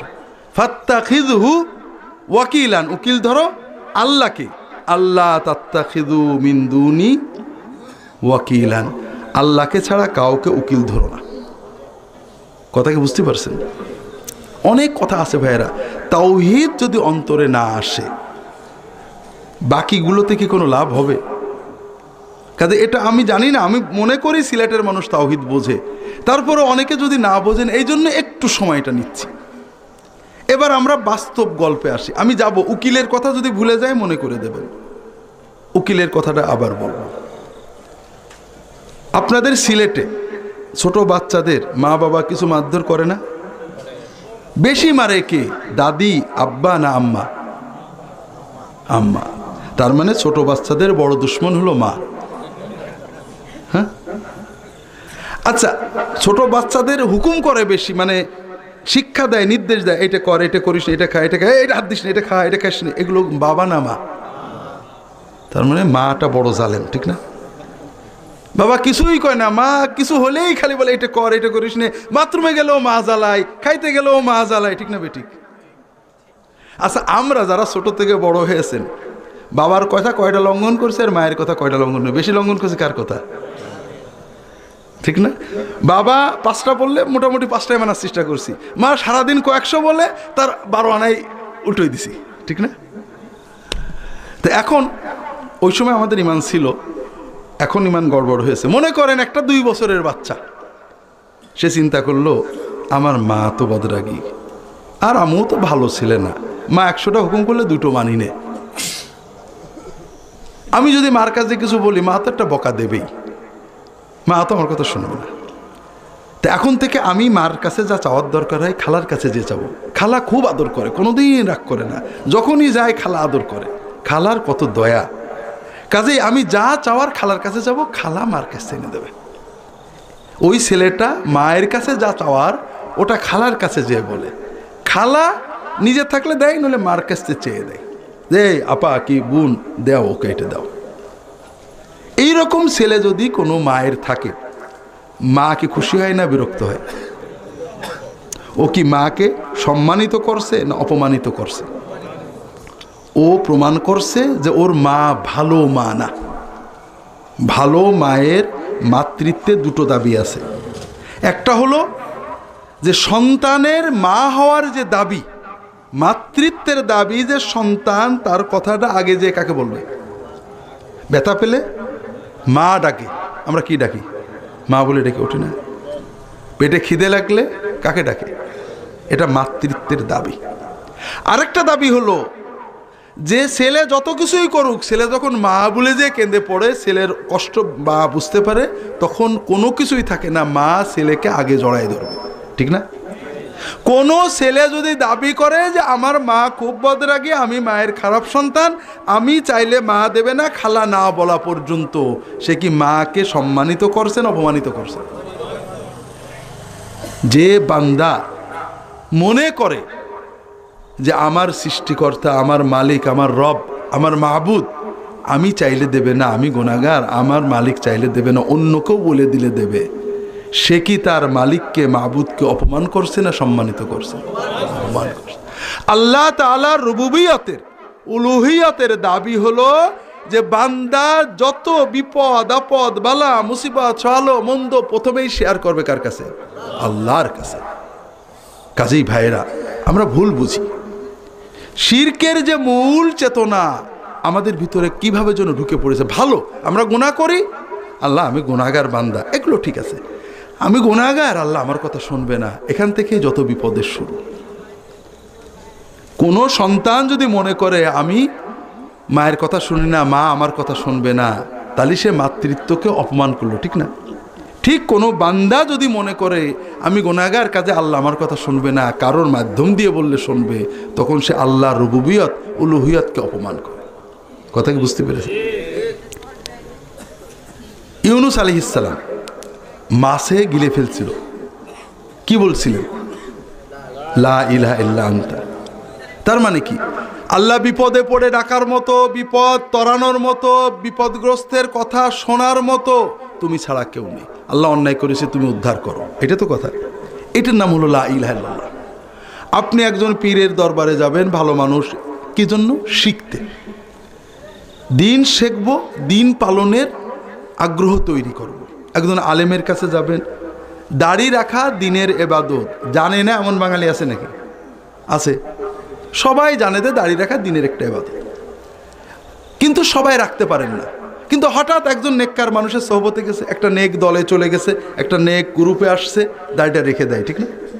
তার মানে জানলেই হয় না, জানা এলেম পালনের জন্য কিছু মানসিক শক্তি প্রয়োজন, যেটা আলেম বা নেককার মানুষদের সোহবতে থাকলে পাওয়া যায়। কথাকে বুঝতে পেরেছেন? কেউ যদি আমল শেখার জন্য, আমলের আবেগ শক্তি তৈরির জন্য কোনো নেককার মানুষের কাছে যায়, এটা ভালো কাজ। কিন্তু বিপদে আপদে তরিয়ে নেবেন অথবা আল্লাহর কাছে পার করে দেবেন, এই চিন্তায় যখন মানুষ কারোর কাছে যায়, ওই চিন্তাটা করার সঙ্গে সঙ্গেই সে মুশরিক হয়ে যায়। কথাটা কি বুঝতে পেরেছেন? কাজেই ভাইরা, আমাদের দেশে তাওহীদ বিপন্ন, অন্য সব ঠিক আছে, অনেক ভালো মানুষও বুঝতে পারেন না যে তার চিন্তাটা শিরিকে চলে যাচ্ছে। আল্লাহ তাআলা হেফাজত করুন, আমিন। এটা লম্বা বলবো না। দ্বিতীয় নষ্ট হয়ে গেছে কি? মুহাম্মাদুর রাসূলুল্লাহ, ঠিক না? লা ইলাহা ইল্লাল্লাহু অর্থ হলো আল্লাহ ছাড়া কোনো মাবুদ নেই, আর মুহাম্মাদুর রাসূলুল্লাহ অর্থ হলো মুহাম্মদ সাল্লাল্লাহু আলাইহি ওয়াসাল্লাম ছাড়া কোনো মুর্শিদ নেই। ইবাদত করব কার? ইবাদত সওয়াব কে দেবেন? তার মানে এই যে আমরা সালাত আদায় করি, কাপড় পরি, সেজদা করি, সেজদায় হাত একরকম রাখি, হাঁটুর উপরে হাত একরকম রাখি, কোরআন তেলাওয়াতের সময় একরকম বসি, নামাজের সময় একরকম বসি, কোন ইবাদত কোন তরিকায় কোন পদ্ধতিতে করলে আল্লাহ কবুল করবে, সওয়াব দেবে, এই তরিকা বা পদ্ধতি আল্লাহ তাআলা ওহির মাধ্যমে কাকে শিখাইছিলেন? তাহলে ইবাদতটা কার আর তরিকাটা কার থেকে নেব? মুহাম্মদ রাসূল। আমরা এই তরিকার গ্রহণের ব্যাপারেও খুবই দুর্বলতায় ভুগি। সংক্ষেপে বলা যায় আমরা হচ্ছি প্লাসের দলে। আমরা এই প্লাস পাই না, আমরা প্লাসের দলে। এইচ প্লাস নাম শুনেছেন? শোনেননি? ট্যাবলেট প্যারাসিটামল ট্যাবলেট আছে না? ন্যাপা এক্সট্রা নাম শুনছেন? ন্যাপা এক্সট্রা, আমরা এক্সট্রার দলে। ন্যাপার ভিতরে কি ছিল? প্যারাসিটামল বিপি, তাই না? ন্যাপা এক্সট্রার ভিতরে কি থাকে? প্যারাসিটামল বিপির সাথে কিছু ক্যাফেইন থাকে, ওতে ব্যথাটা আরো ভালো কমে, ঠিক না? আমরা এখন প্যারাসিটামল খাই না প্যারাসিটামল প্লাস খাই? প্লাস খাই, কারণ জানি প্যারাসিটামলে যে কাজ হয় প্যারাসিটামল প্লাসে তার চেয়ে বেশি কাজ হয়। সুন্নতটা আমাদের ওরকম হয়ে গেছে। আমরা সুন্নত মানি, কিন্তু সুন্নতের সাথে আরো কিছু না করা পর্যন্ত যে কলব সাফ হবে না, আমরা পুরো আল্লাহর ওলি হব না, এটা আমরা বুঝি। প্লাস লাগে, কথা বুঝতে পারেননি? আমরা জিকির করব, জিকিরের লফজ শব্দটা হয়তো সুন্নত, কিন্তু পদ্ধতি হয়তো প্লাস। আমরা জিকিরটা নবীর থেকে নিলাম, পদ্ধতিটা ফুরফুরার হুজুর থেকে নিলাম। অথবা জিকিরের 5টা বাক্য রাসূলুল্লাহ সাল্লাল্লাহু আলাইহি ওয়াসাল্লামের থেকে নিছি, সহিহ হাদিসে আছে, আর 2টো বাক্য আমরা বুজুর্গদের থেকে নিলাম। তার মানে প্লাস, এক্সট্রা। এই এক্সট্রা বা প্লাস এটা কিভাবে হয়? কোনোটাই দলিল ছাড়া না। খুব সংক্ষেপে, অল্প সময় আমি সংক্ষেপে যদি আপনার চেতনাটা বোঝানোর চেষ্টা করি, আপনারা পরে। আমি একটা জিনিস বিশ্বাস করি ভাইরা, আমি মনে করি যে বাংলাদেশের মুসলমানরা সকল ভুলভ্রান্তিত, সবাই আল্লাহর নবীর উম্মত, আল্লাহর বান্দা। আমাদের ভুল আছে, কিন্তু কেউ আমরা কারোর দুশমন না। আমরা প্রত্যেকে নিজ নিজ অবস্থানে থেকেই যদি ভুলগুলো সংশোধন করে নিই, আল্লাহ যদি আমাদের সবাইকে জান্নাত, আপনারা সবাই জান্নাতে গেলে আমার জায়গা কম পড়ে যাবে, ঠিক না ভাই? পড়বে না। কাজেই আমার কথা হলো, আপনারা যে যেভাবে পদ্ধতিতে আল্লাহর ইবাদত বন্দি করছে, আমরা শুধু ভুলগুলো সংশোধন করে নিই। কারোর বিরুদ্ধে বলা আমার উদ্দেশ্য না। আরেকটা জিনিস আবারও বলি, যখন আমি কিছু বলবো, আমরা ইয়াকিনের সাথে বিশ্বাস করি যে মুসলমান আর এক মুসলমানের সমালোচনা ব্যক্তির করে না, কর্মের করতে হয়। সেটা কেমন? মনে করেন এইটা হলো এক টুকরো নাপাক, গু বা গোবর কিছু, এটাকে আমি কি বলবো? নাপাক। এটা যদি 1 বোতল পানিতে রাখি, পানিটা কি হবে? গুও নাপাক, পানিও। এইটা যদি আপনাদের কোনো পুকুরের ভিতর, বড় পুকুরের ভিতরে ফেলি, তাহলে গুও নাপাক, পুকুরের সব পানিও নাপাক। হ্যাঁ, কথা বুঝেন? মশলা পাল্টে গেল না? এই গুটাই যদি আমি বঙ্গোপসাগরে ফেলে দিই, কয়েক মিনিটের ভিতরে লবণে এটাকে আর গু থাকবে না, ঠিক না? ওটা অস্তিত্বই নষ্ট হয়ে যাবে। আমরা যখন কোনো মুসলমানের কর্মের সমালোচনা করি, কর্ম শুধু মুসলমানের না, যেমন মনে করলাম, বললাম এই কাজটা সুন্নত নাই, বেদাত, তার মানে যে এই কাজটা করে সে সবাই জাহান্নামী, এই চিন্তা কখনো করবেন না আল্লাহর হস্তে। কারণ ওই ব্যক্তি কি শুধু ওই একটা কাজই করে না, আর কোনো কাজ তার ভিতরে আছে। এই কাজটা হয়তো গুনাহ হতে পারে, এইটা হয়তো নাপাক হতে পারে। এই নাপাক যদি এইখানে যায় পুরোটা নাপাক হবে, কিন্তু যদি পুকুরে যায়, ওই পুকুরের পানিতে আপনি গোসল করবেন না, গালে দেবেন না, কারণ নাপাক ওই পাশে আছে। তারপরেও পুকুরের পানি নাপাক না।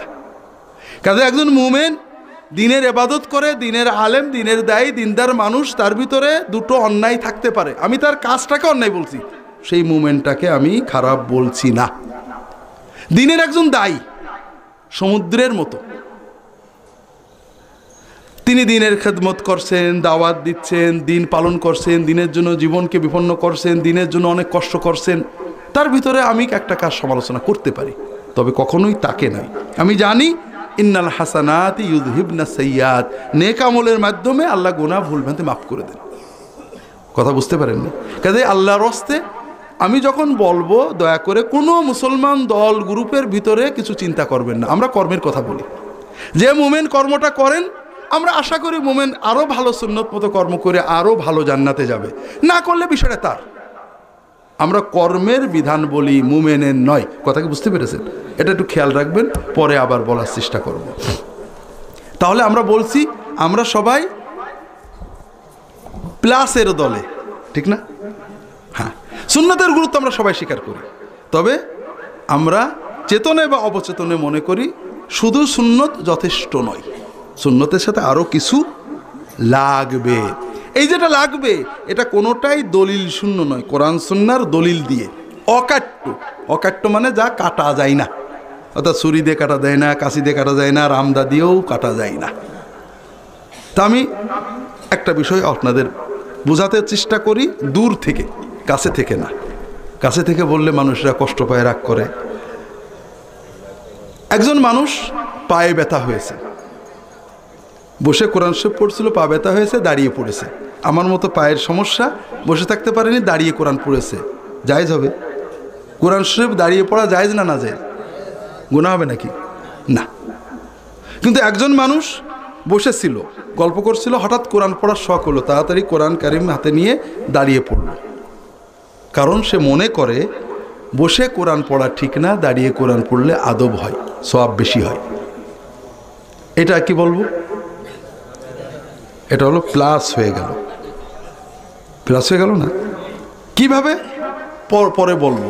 কিন্তু এখন আমার আরেকটা প্রশ্ন, আমি বললাম দাঁড়িয়ে কোরআন পড়া জায়েজ, আবার বলছি দাঁড়িয়ে কোরআন পড়া বেদাত, কন্ট্রাডিক্টরি হয়ে গেল না? আসলে বেদাত কর্মের নাম না, বেদাত মনে করার নাম, এতেকাদের নাম, আকিদার নাম। দাঁড়িয়ে কোরআন পড়াটাকে কোরআন পড়া নামক এবাদতের অংশ মনে করা, সওয়াব মনে করা, দিন মনে করা, প্লাস মনে করাটা হলো বেদাত। কথা কি বুঝতে পারছেন? এখন আসেন আমি অকাট্য দলিল দিই। সবচেয়ে বেশি সম্মানের অধিকার কার? কোরআন কার কিতাব? আপনি দুনিয়ার মানুষের সাথে কথা বলতে দাঁড়িয়ে পড়েন, আর আল্লাহর সাথে কথা বলছেন বসে, আপনি তো বড় বেয়াদব। কাটতে পারবেন এই দলিল? কি দিয়ে কাটবেন? কাটতে পারবেন না। দ্বিতীয় হলো, আমরা নামাজ হলো মডেল এবাদত। নামাজের ভিতর আমরা সব এবাদত করি। দরুদ পড়ি না নামাজে? কিভাবে? বসে না দাঁড়িয়ে। সালাম পড়ি না নামাজে? বসে না দাঁড়িয়ে। আত্মায়াত পড়ি না? বসে না দাঁড়িয়ে। দোয়া করি না? বসে না দাঁড়িয়ে। দোয়া তাসবিহ সব নামাজের ভিতরে আছে, কোনোটা রুকুতে যেয়ে, কোনোটা বসে। দাঁড়িয়ে কি করি? তাহলে কি বোঝা গেল? আল্লাহর কোরআন দাঁড়িয়ে পড়ায় আল্লাহর হুকুম। কাটবেন দলিল? কাটেন তো, কি দিয়ে কাটবেন? নফল নামাজ দাঁড়িয়ে পড়লে সব বেশি না বসে পড়লে? দাঁড়িয়ে পড়লে। দাঁড়িয়ে কি পড়বেন? তাহলে বোঝা গেল কোরআন শরীফ বসে পড়া জায়েজ হলেও দাঁড়িয়ে পড়লে সওয়াব বেশি। হাদিসে আছে রুকু অবস্থায় কোরআন তেলাওয়াত করা যাবে না, সেজদা অবস্থায় কোরআন তেলাওয়াত করা যাবে না। তাহলে কি বোঝা গেল? কোরআন দাঁড়িয়ে তেলাওয়াত করতে হয়, অবনত হয়ে করতে হয় না। দলিল পেয়েছেন? কাটতে পারবেন এ দলিল? অসম্ভব। কোনো রামদা দিয়ে কাটতে পারবেন না। একটা জিনিস দিয়ে কাটতে পারবেন, সেটা হলো সুন্নত। এই সুন্নতে যদি আপনি ইয়াকিন করেন সুন্নত কামেল, তাহলে ঠিক আছে। আর যদি মনে করেন সুন্নতে প্লাস লাগানো যায়, তাহলে আর হবে না। যে মুহাম্মদুর রাসূলুল্লাহ সাল্লাল্লাহু আলাইহি ওয়াসাল্লাম নামাজের কোরআন দাঁড়িয়ে পড়তেন, সেই মুহাম্মদুর রাসূলুল্লাহ সাল্লাল্লাহু আলাইহি ওয়াসাল্লাম কোরআন নামাজের বাইরে কোরআন কিভাবে পড়তেন? শুয়েও পড়তেন। আয়েশা রাদিয়াল্লাহু তাআলা বলছেন রাসূলুল্লাহ অনেক সময় আমার কোলে শুয়ে কোরআন পড়তেন। তাহলে সুন্নত মানে কি? প্রতিটি ইবাদত সকল ইবাদত নবীজি শুধু বলে গিয়েছেন, তরিকা শিখিয়ে দেননি, ঠিক না? হ্যাঁ, খেয়াল করেন, যে কাজ নবীজি করেননি সেটা ইবাদত না। আর নবীজি যেহেতু করেছেন, ওনার একটা পদ্ধতি আছে। প্রত্যেক ইবাদতের নিজের পদ্ধতি আছে, অন্য জায়গা থেকে দলিল আনতে হয় না। দলিল খুঁজেছেন মানে আপনি সুন্নতে কামালে বিশ্বাস করেননি, প্লাসে বিশ্বাস করেছেন। তাই জন্য ভাইরা, আমি এটা লম্বা করব না, আমার অনুরোধ হলো যে আমরা সবাই সুন্নতকে মহব্বত করি, তবে আল্লাহকে খুশি করতে সুন্নতই যে কামেল, আর কিছু লাগবে না, এখানে খলল হয়ে যায়। সুন্নত কেন এত, এই বেদাত কেন অত নিন্দনীয়? কারণ হয়েছে ভাই, বেদাত মানেই সুন্নতকে ছোট মনে করা। কথা বুঝতে পারছেন না? যে ব্যক্তি দাঁড়িয়ে কোরআন পড়াটাকে উত্তম, বেশি সোয়াব, বেশি আদব মনে করছে, এ বসে পড়াকে কি মনে করছে? খারাপ, অন্তত কম ভালো তো মনে করছে। ওর মনে করাটা কোন জায়গায় গেছে মনে আছে তো? মুহাম্মদ রাসূলুল্লাহ সাল্লাল্লাহু আলাইহি ওয়াসাল্লামে পৌঁছে। কারণ মুহাম্মদ সাল্লাল্লাহু আলাইহি ওয়াসাল্লাম কিভাবে পড়তেন? তাহলে ও বলছে না, সচেতন নয়, অচেতন ভাবে হলেও মুহাম্মদ সাল্লাল্লাহু আলাইহি ওয়াসাল্লামের তরিকাটাকে ছোট মনে করছে। আর এই জন্য বেদাত এত ভয়ঙ্কর, কারণ এতে মুহাম্মদ সাল্লাল্লাহু আলাইহি ওয়াসাল্লামের সুন্নতকে ছোট মনে করা হয়, কামেল মনে করা হয় না, নাকিস মনে করা হয়, আরও কিছু যোগ দেওয়ার দরকার আছে বলে মনে করা হয়। কথাকে বুঝতে পারছেন? আমি আরও একটু লম্বা করব না। তৃতীয় কি নষ্ট হয়েছে? তৃতীয় হক, মানুষের হক, ঠিক আছে না? আদালত, এটা আমাদের সমাজ থেকে উঠে গেছে। কিভাবে?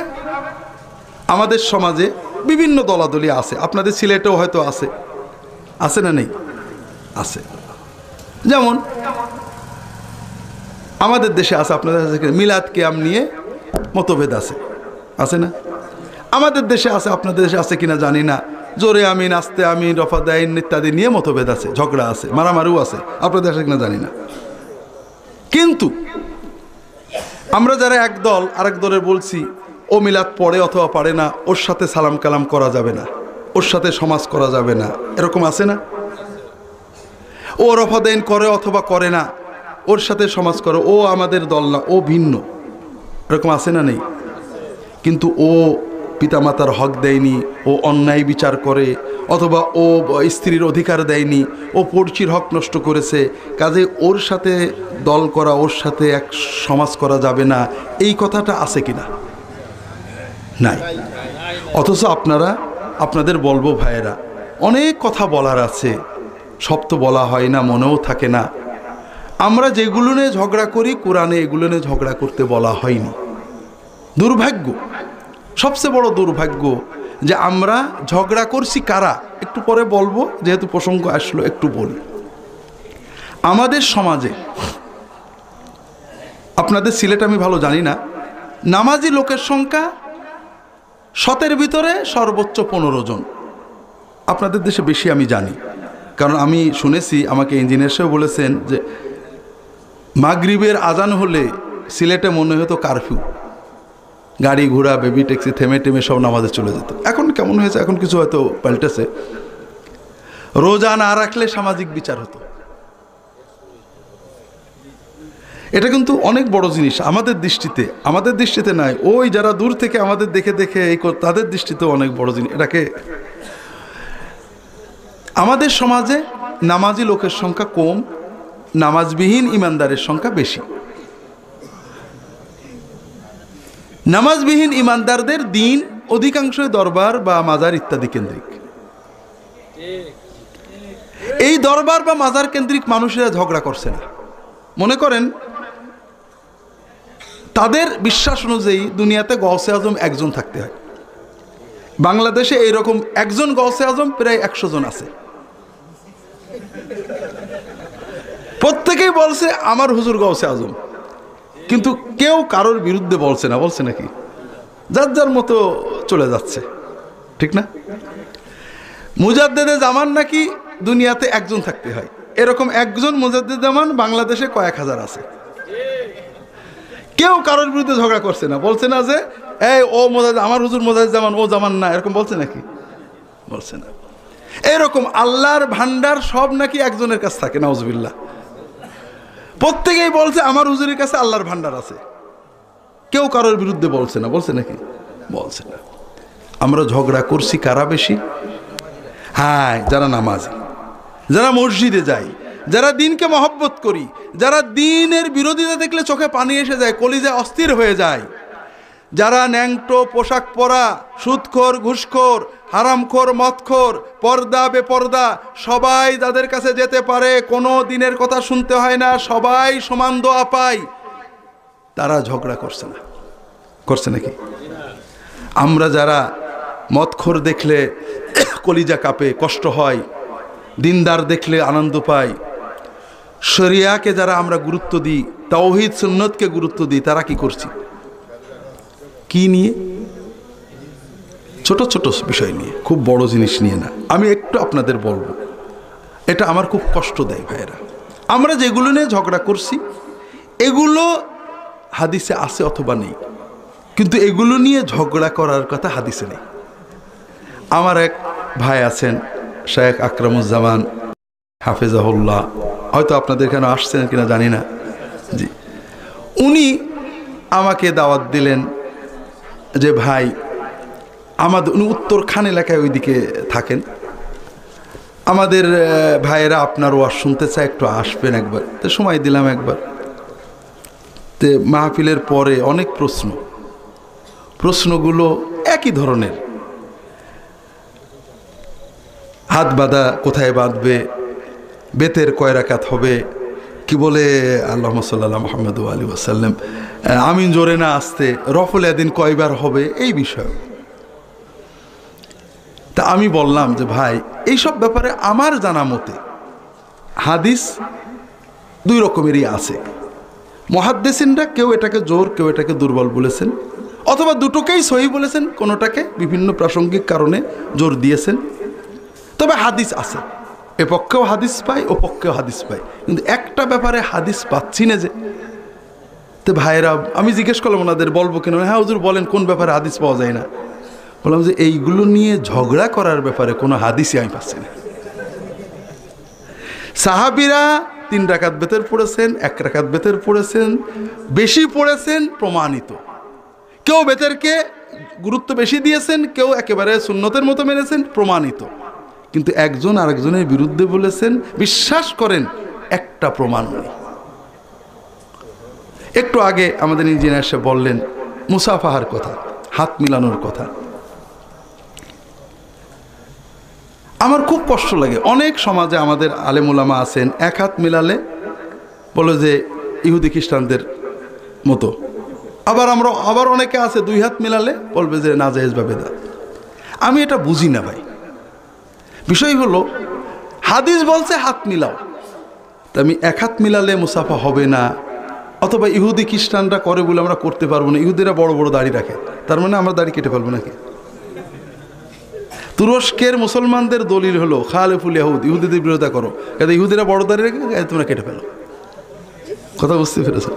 তো ইহুদি নাসারাদের বিরোধিতা করব কোথায়, যেখানে আমাদের নবীর সুন্নত নেই? আবার 2 হাতে মুসাফাহা বুখারীতে আসছে। ইমাম বুখারী তার 2 উস্তাদের কথা, হাম্মাদ এবং আব্দুল্লাহ মুবারকের কথা বলছেন, যতটুকু মনে পড়ে, তারা 2 হাতে মুসাফা করতেন। তাহলে যদি সেই তাবেঈনের যুগ থেকে মুসলিম সমাজে যেটা প্রচলিত, এটাকে নাজায়েজ বলার কোনো দরকার নেই।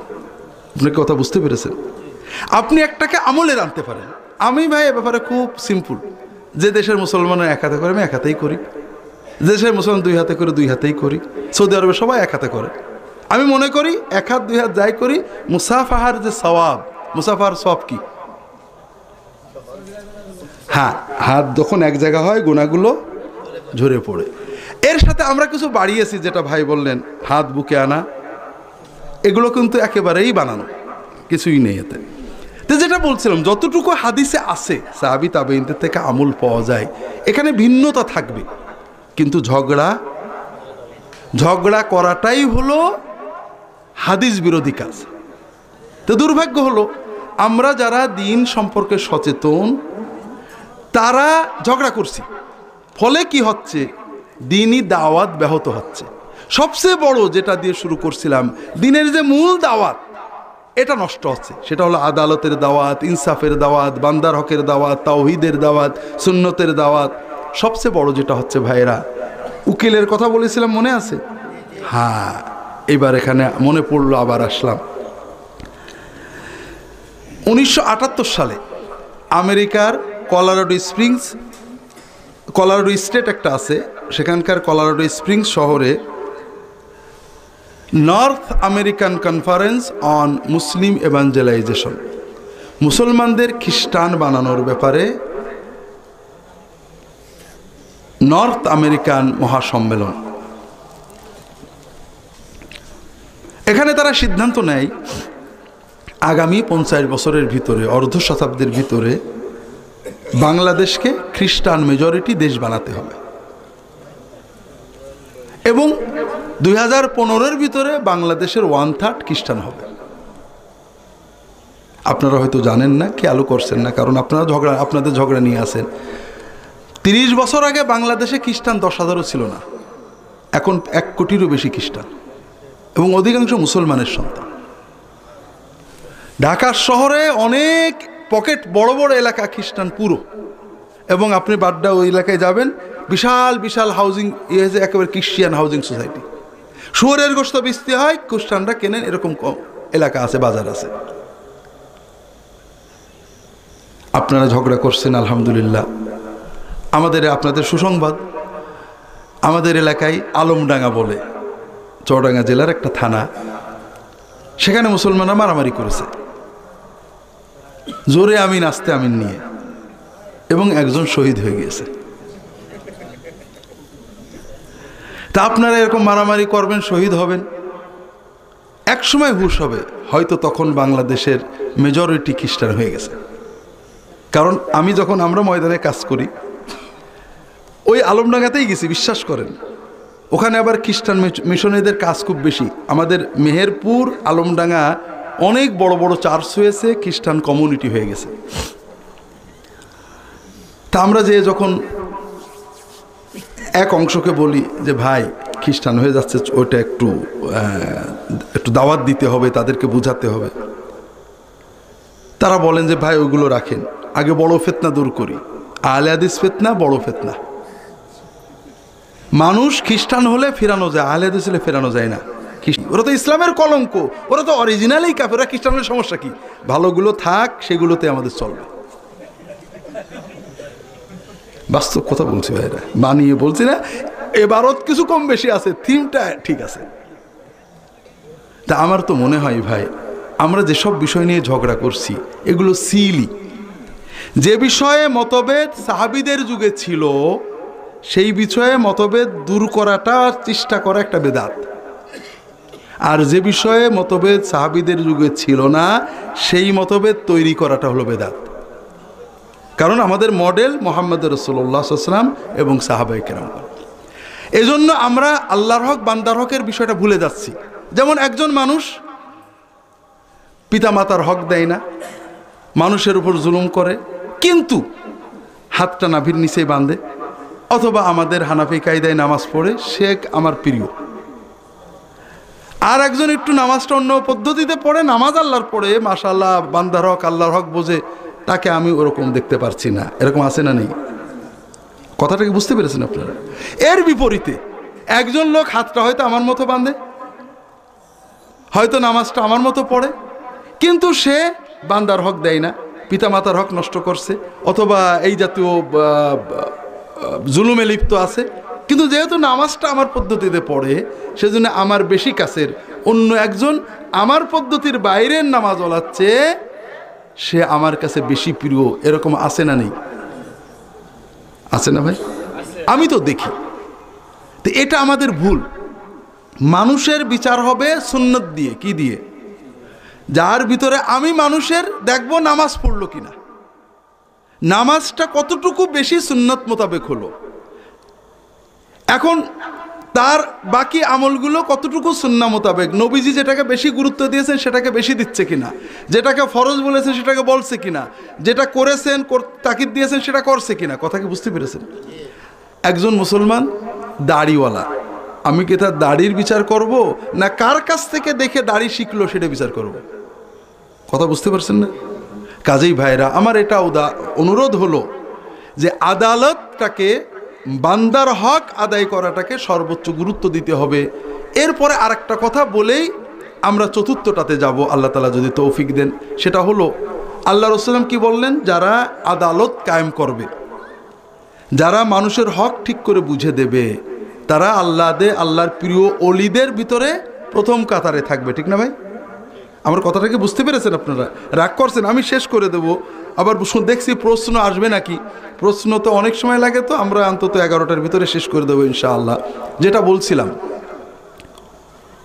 অন্য হাদিসে রাসূলুল্লাহ সাল্লাল্লাহু আলাইহি ওয়াসাল্লাম বলছেন, মা মিন আবদিন ইস্তারআহুল্লাহু রাইয়া ফাখানাহুম ফালাম ইয়াহুতহুম বিনসহিহি ফামাতা ওয়া হুয়া লাহুম গাশ ইল্লা লাম ইয়াজিদ রাইহাতাল জান্নাহ।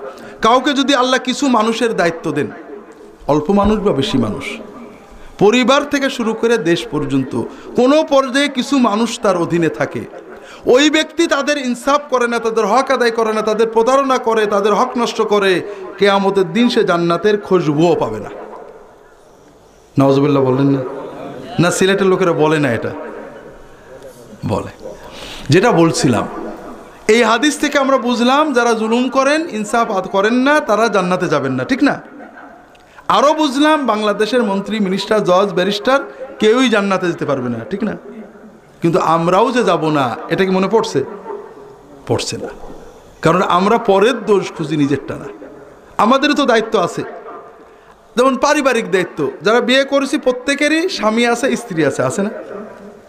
আমার স্ত্রী, আমার বউ, আমি যখন খুশি আদর করব, যখন খুশি গাল দেব, মার দেব। এখানে তো আর কারোর কোনো অধিকার নেই, তাই না? আছে নাকি? আমার বউ।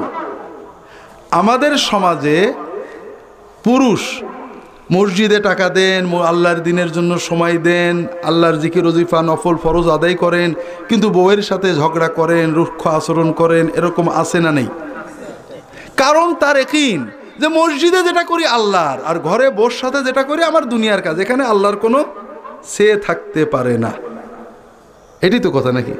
ইসলাম তো এটাই শিখিয়েছে। আমাদের সমাজে, আমাদের দেশের কথা, আপনাদের দেশে জানি না, নফল রোজা, নফল ইবাদত মহিলারা বেশি করেন। সওয়ালের রোজা পুরুষরা বেশি থাকে না মেয়েরা?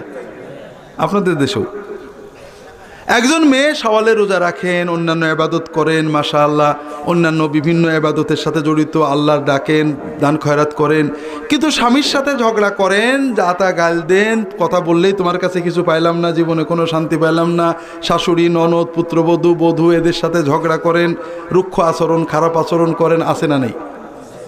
কারণ তিনি জানেন যে এই রোজা আল্লাহর, নামাজ আল্লাহর, আর আমার স্বামীর সাথে কি বলবো না বলবো, আল্লাহর তো এখানে সে থাকতে পারে না। এটাই তো ইসলামকে এটাই শেখায় না। আপনার পারিবারিক জীবনের শান্তি আল্লাহ তাআলা আমার জন্য, আপনার জন্য দায়িত্ব দিয়েছেন। খুব ভালো করে বোঝেন। অনেক ধর্মে পরিবারটাকে দুনিয়া বলা হয়েছে। খ্রিস্টান ধর্মের বাইবেলে আছে, তুমি যতক্ষণ না বউ, বাচ্চা, ছেলে মেয়ে আমার জন্য ত্যাগ না করবা, ততক্ষণ আমার উম্মত হতে পারবে না। ঈসা নবী নাকি বলেছেন, নাউজুবিল্লাহ, বা ইনজিলে আছে, বর্তমান যারা বিক্রি করে বেড়ায়। তুমি বিয়ে করা নাজায়েজ না, তবে মনে রাখবা, বিয়ে করলে তোমার বউ বা তোমার স্বামী তোমার মালিক হয়ে যায়। রাত দিন বউকে বা স্বামীকে খুশি করতে চেষ্টা থাকবা, আর একজনের দুই মালিক হয় না, তুমি আল্লাহ পাবা না। কাজে বিয়ে করলে ভালো, তবে বিয়ে না করলে আরো ভালো। কারণ তারা বুঝেছেন আল্লাহর জিকির ইবাদত বোধহয় দিন, আর বউকে খুশি করা, স্ত্রীকে খুশি করা দিন না। আমাদের রাসূল সাল্লাল্লাহু আলাইহি ওয়াসাল্লাম তা শেখাননি। রাসূলুল্লাহ সাল্লাল্লাহু আলাইহি ওয়াসাল্লাম বলছেন, আমি খোলাসাটুকু বলছি, নামাজ রোজা যেমন ইবাদত, স্ত্রীর সাথে ভালো ব্যবহার করা, স্বামীর আনুগত্য করা ঠিক তেমনই ইবাদত। ওই শাওয়ালের রোজা রাখলে যে সওয়াব, তার চেয়ে বেশি সওয়াব স্বামীর জন্য ফুর্তি করা, স্বামীর সাথে আড্ডা দেওয়া, স্বামীর জন্য কাজ করা, স্বামীকে সময় দেওয়া। শাওয়ালে রোজা রাখলে যে সওয়াব, তার চেয়ে বেশি সওয়াব বউ যা রাগ করলে সবর করে বউর সাথে ভালো আচরণ করা। একজনও সুবহানাল্লাহ বলেনি। কারণ এই ওয়াজ আপনাদের পক্ষে যায়নি। কথা বুঝতে পেরেছেন? ইবাদত মানে কষ্ট করা, ঠিক না? ইবাদত করলে আল্লাহর অনেক উপকার হয়, তাই না? কার উপকার হয়? হ্যাঁ, আল্লাহ দিন দিয়েছেন আপনার আমার কল্যাণের জন্য। আল্লাহ জবান দিয়েছেন, খাদ্য দিয়েছেন, খাওয়ার লোভ দিয়েছেন, কিন্তু খাওয়া নিষেধ করে দেবেন, এরকম আছে নাকি? হ্যাঁ, হারাম খেও না, হালাল যত পারো ফুর্তি করে খাও, আর আল্লাহ শুকর করো, আল্লাহর জান্নাতের জন্য তৈরি হও। ঠিক স্বামী স্ত্রীর আনন্দ, ছেলে মেয়ে নিয়ে আনন্দ, পিতা মাতা নিয়ে আনন্দ, তাদেরকে নিয়ে শান্তিতে সংসার করা, আপনি শান্তিও পাবেন, আপনি জান্নাতও পাবেন। আল্লাহ রসুল সাল্লাল্লাহু আলাইহি ওয়াসাল্লাম শিখিয়েছেন। আমি লম্বা বলতে পারবো না, দু একটা হাদিস বলি। আল্লাহ রসুল সাল্লাল্লাহু আলাইহি ওয়াসাল্লাম বলছেন, আয়েশা রাদিয়াল্লাহু তাআলা আনহার কাছে এসে সাহাবীরা জিজ্ঞেস করছেন, রাসূলুল্লাহ সাল্লাল্লাহু আলাইহি ওয়াসাল্লাম ঘরে কি করতেন? প্রশ্নটা কি বুঝতে পেরেছেন? রাসূলুল্লাহ সাল্লাল্লাহু আলাইহি ওয়াসাল্লামের স্ত্রী বলছেন, কানা ইয়াকুনু ফি খিদমাতি আহলিহি কানা ইয়াখদুমু নাফসাহু। রাসূলুল্লাহ সাল্লাল্লাহু আলাইহি ওয়াসাল্লাম বাসায় থাকলে খেদমতে থাকতেন। খেদমত শব্দ আপনারা চেনেন না? যেমন আমরা দিনের খেদমত করি, নেককার বুজুর্গ ওলি আল্লাহদের খেদমত করি, দেশের জাতির খেদমত করি, মসজিদের খেদমত করি, খাদেম আছে না? রাসূলুল্লাহ সাল্লাম ঘরে খেদমতে থাকতেন। কার? সর্বনাশ, আসতে ভুলেন, আবার যদি ঘরে স্ত্রীরা শুনে ফেলে বিপদ আছে। রাসূলুল্লাহ সাল্লাল্লাহু আলাইহি ওয়াসাল্লাম ঘরে থাকলে খেদমতে থাকতেন। কার? খেদমতে আহলি, তার স্ত্রী, তার পরিবারের। আমরা অনেক সুন্নত, টুপির সুন্নত, কত রকমের সুন্নত চাই, কিন্তু সুন্নত স্বামী হওয়ার আগ্রহ কারো নাই। বিশ্বাস করেন, রাসূলুল্লাহ সাল্লাল্লাহু আলাইহি ওয়াসাল্লাম এটা শুধু করেননি, অনেক কাজ রাসূলুল্লাহ সাল্লাল্লাহু আলাইহি ওয়াসাল্লাম করেছেন, করার কোনো আদেশ দেননি, না করলে রাগ করেননি, সেটা নিয়েও আমরা ঝগড়া করি। আর রাসূলুল্লাহ সাল্লাল্লাহু আলাইহি ওয়াসাল্লাম এটা করেছেন, করার আদেশ দিয়েছেন, এটার সাথে আপনার জান্নাত জড়াই দিয়েছেন। খিয়ারুকুম খিয়ারুকুম লি আহলিহি ওয়া আনা খায়রুকুম লি আহলি। রাসূলুল্লাহ ঘরে থাকলে স্ত্রীর কাজে অংশ নিতেন, নিজের কাজ নিজে করতেন, নিজের কাপড় নিজে ধুয়ে নিতেন, নিজের জুতা নিজে সেলাই করতেন, স্ত্রীর সাথে একসাথে খেতে বসতেন, তার গালে খাবার তুলে দিতেন। আর আমরা, আমার থিওরিতে আপনারা চলেন, সেটা কি? আমি পড়ছিলাম আরব দেশে কৌতুক চুটকি। বউ বলছে যে দেখো, একতরফা খেটে তো বাঁচি না, এইভাবে সংসার হয়? সংসার তো মিলেমিশে করতে হবে, আমার সাথে কাজ অংশ নেও। তখন স্বামী বলছে, কি বলেছে? সবসময় তো আজীবনে তো তোমার সাথে মিলেমিশে সংসার করি, তুমি রান্না করো আমি খাই, তুমি কাপড় সাফ করো আমি পরি, তো বাগে জগে তো হচ্ছে। কথা বোঝেননি? এটা হলো আমাদের থিওরি, মুহাম্মদ রাসূলুল্লাহ সাল্লাল্লাহু আলাইহি ওয়াসাল্লামের থিওরি না। যেটা বলছিলাম ভাইরা, এর বিপরীতে, আচ্ছা আমি যদি আপনাদের দেশে হোটেলে দোকানে বসে রাজনীতি, ভবিষ্যতের কি হবে না হবে নিয়ে গল্প করে সময় কাটান না, এটাতে কি পরিমাণ সওয়াব হয়? আপনি যদি বউয়ের সাথে বসে আড্ডা দেন, গল্প করেন, ছেলে মেয়ে নিয়ে গল্প করেন, আপনার শান্তি বাড়বে, পারিবারিক শান্তি বাড়বে, এবং আপনার জান্নাতও পাবেন। আপনাদের সিলেটবাসীরা অনেক ভালো, সিলেটে সুন্নত অনেক বেশি। আপনাদের সমাজে স্ত্রীরা স্বামীদেরকে সালাম দেয় না? দেয়, সবাই তো দেন। স্বামীরা, আমাদের দেশে কোনো বউ স্বামীকে সালাম দেয় না, স্বামী বউকে সালাম দেয় না।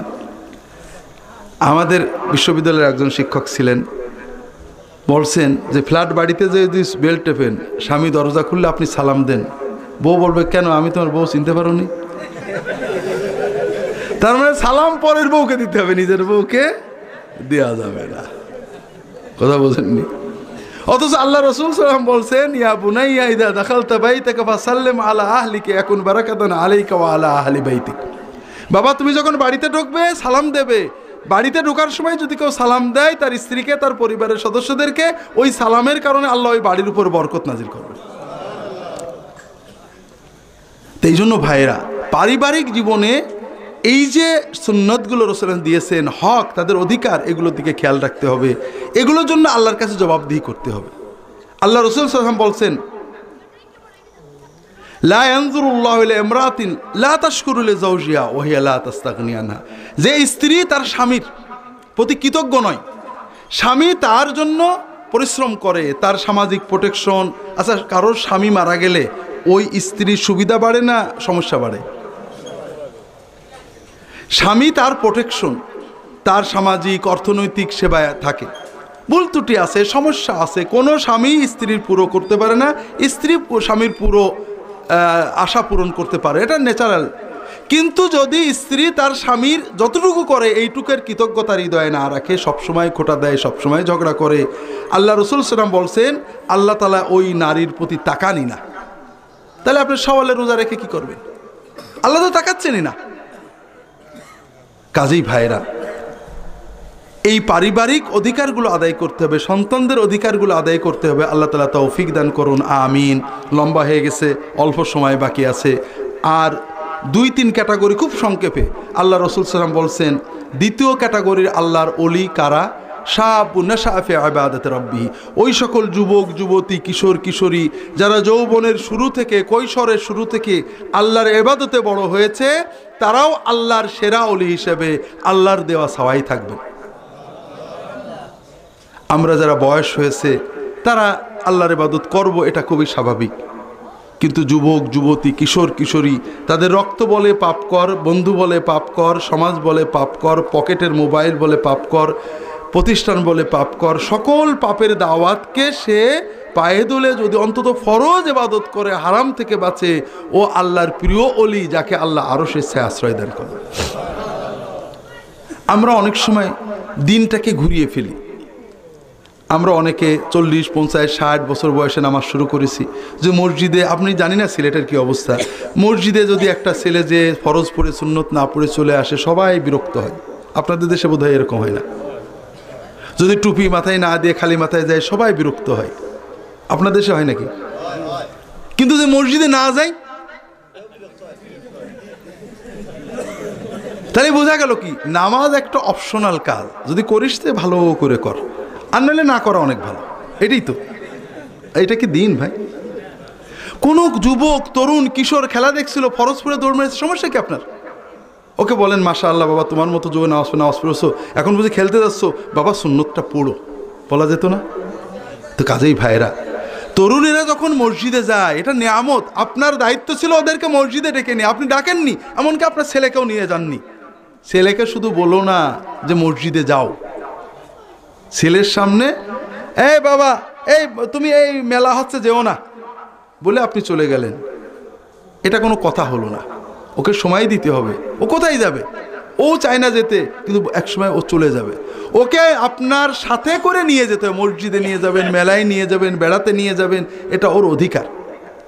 এই জন্য ভাইয়েরা, তরুণ প্রজন্মে অনেক কথা ছিল, সময় অন্যদিকে চলে গিয়েছে।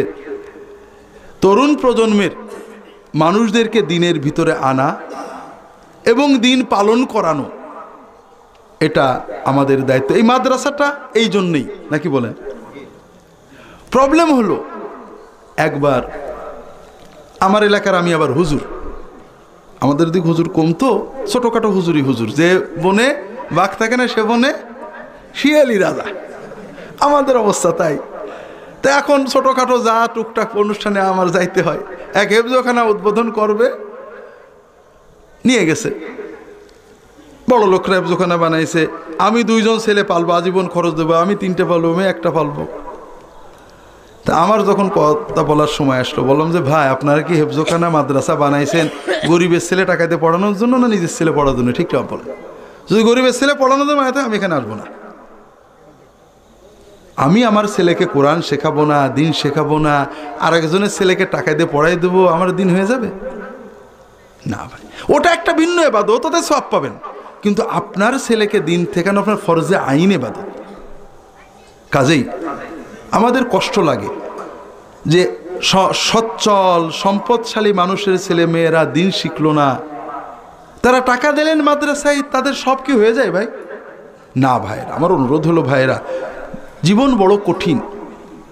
আমাদের সময়ে আপনারা জেনারেশন গ্যাপটা বুঝতে হবে। আমরা যারা বয়স্ক, যাদের বয়স 50-এর উপরে চলে গেছে, আমরা যখন ছোট ছিলাম এত সমস্যা ছিল না। নামাজ না পড়লেও মানুষের ভিতরে সততা ছিল, কেউ পাপের দাওয়াত দিত না। কথা কি বুঝতে পেরেছেন? এক সিনেমা টিনেমা ছাড়া সামান্য। এখন আপনার ছেলের পকেট কিনে দিয়েছেন মোবাইল, ঠিক না? এমন কোনো মহাপাপ নেই যা তার ভিতরে নেই, আপনিই কিনে দিয়েছেন। এখন ওকে যদি মোবাইলের সাথে ছেড়ে দেন, ও কি মুসলমান থাকতে পারবে? তাহলে মোবাইল কিনে দেবেন না? দেবেন, মোবাইলও দেবেন, সাথেও রাখবেন, ওকে সময় দেবেন, ওকে বন্ধুর মতো আচরণ করবেন, 3 বেলা একসাথে খেতে বসবেন। সর্বোপরি ওর জন্য এইরকম একটা মাদ্রাসা সমাজ তৈরি করবেন যেখানে অন্তত কৈশোর যৌবনটা ও দিন শিখে যাবে। কথা কি বুঝতে পেরেছেন? আল্লাহ তাআলা আমাদের তৌফিক দান করুন, আমিন। এরপরে রাজুলুন কলবুহু মুআল্লাকুম বিল মসজিদ, যে মানুষটার অন্তর মসজিদের সাথে জড়িয়ে থাকে, সমাজে থাকে, বিভিন্ন জায়গায় থাকে, কিন্তু জামাতে নামাজ ছাড়ে না, মসজিদে তার মন পড়ে থাকে, তাকেও আল্লাহ তাআলা কিয়ামতের দিন তার নিজের দেওয়া ছায়ায় আশ্রয় দান করবেন। এরপরে রাজুলানে তাহাব্বা ফিল্লাহ, 2 জন মুসলমান একে অপরকে শুধুমাত্র আল্লাহর জন্য ভালোবাসে।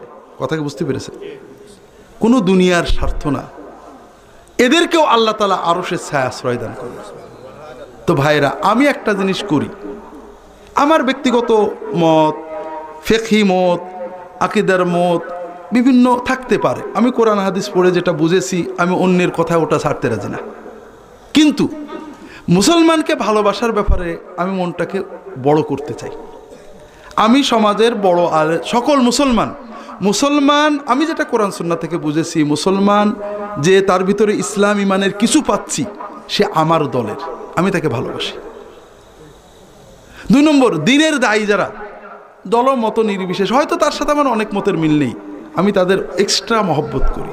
এই মহব্বতে আমি শেখ মোহাম্মদ নাসিরুদ্দিন আলবানী রাহিমাহুল্লাহ, শেখ আব্দুল আজিজ বাজ আমাদের উস্তাদ রাহিমাহুল্লাহ, তাদেরকে যেমন মহব্বত করি, শেখ আবুল হাসান আলী নদভী রাহিমাহুল্লাহ একই রকম মহব্বত করি।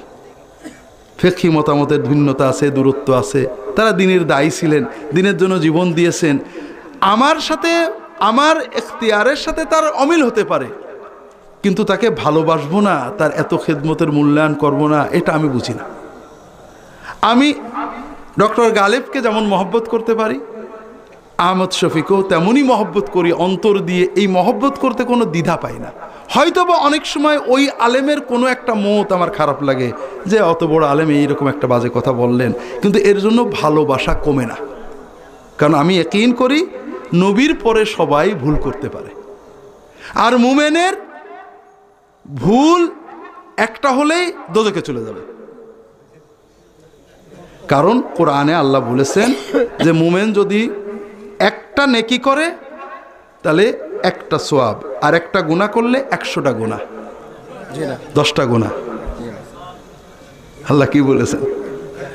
একটা নেকির জন্য 10 থেকে 700 সওয়াব, আর একটা গুনাহ করলে।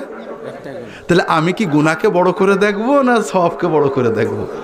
কাজেই ভাইয়েরা, আমি এখানেই শেষ করছি। আমার অনুরোধ হলো, আমরা যেন দিনের ভিতরে ছোট ছোট পকেট তৈরি না করি, এক্সক্লুসিভ না হই আমি শুধু ভালো, আমরা ইনক্লুসিভ হই। আহলুস সুন্নাত ওয়াল জামা, সুন্নত এবং ঐক্য, ইনক্লুসিভ, সবাই আমাদের দলের। অন্তত যে স্পষ্ট বলে আমি সুন্নত মানি না, আমি ঐক্য মানি না, সে যাক, বাকি সবাই আমরা সব মুসলমান আমার ভাই। আল্লাহ কোরআন কারীমে বলেছেন, আপনাদের বলেছিলাম 4টে নষ্ট হয়েছে। 4 নম্বর কি? জামাত মানে কি? হ্যাঁ, ঐক্য, দল না। আর ঐক্য কিন্তু দেহের না, মনের। আল্লাহ কোরআন কারীমে বলছেন, ইয়া ওয়াতাসিমু বিহাবলিল্লাহি জামিআ ওয়ালা তাফাররাকু, তোমরা আল্লাহর রজ্জুকে একত্রিত ঐক্যবদ্ধভাবে ধারণ করো, দলাদলি করো না। তাফাররাকু, দলাদলি করো না। ওয়াজকুরু নিয়ামাতাল্লাহি আলাইকুম, আল্লাহর নিয়ামত স্মরণ করো তোমাদের উপরে। ইয কুনতুম আদাআন, তোমরা পরস্পরের শত্রু ছিলে, অন্তরে শত্রুতা ছিল, দূরত্ব ছিল, দেখলে শত্রু মনে হতো। ফাআল্লাফা বাইনা কুলুবিকুম, তোমাদের অন্তরে মহব্বত, সৌহার্দ্য দিলেন। ফাআসবাহতুম বিনিয়ামাতিহি ইখওয়ানান, তোমরা আল্লাহর নিয়ামতে ভাই ভাই হয়ে গেলে।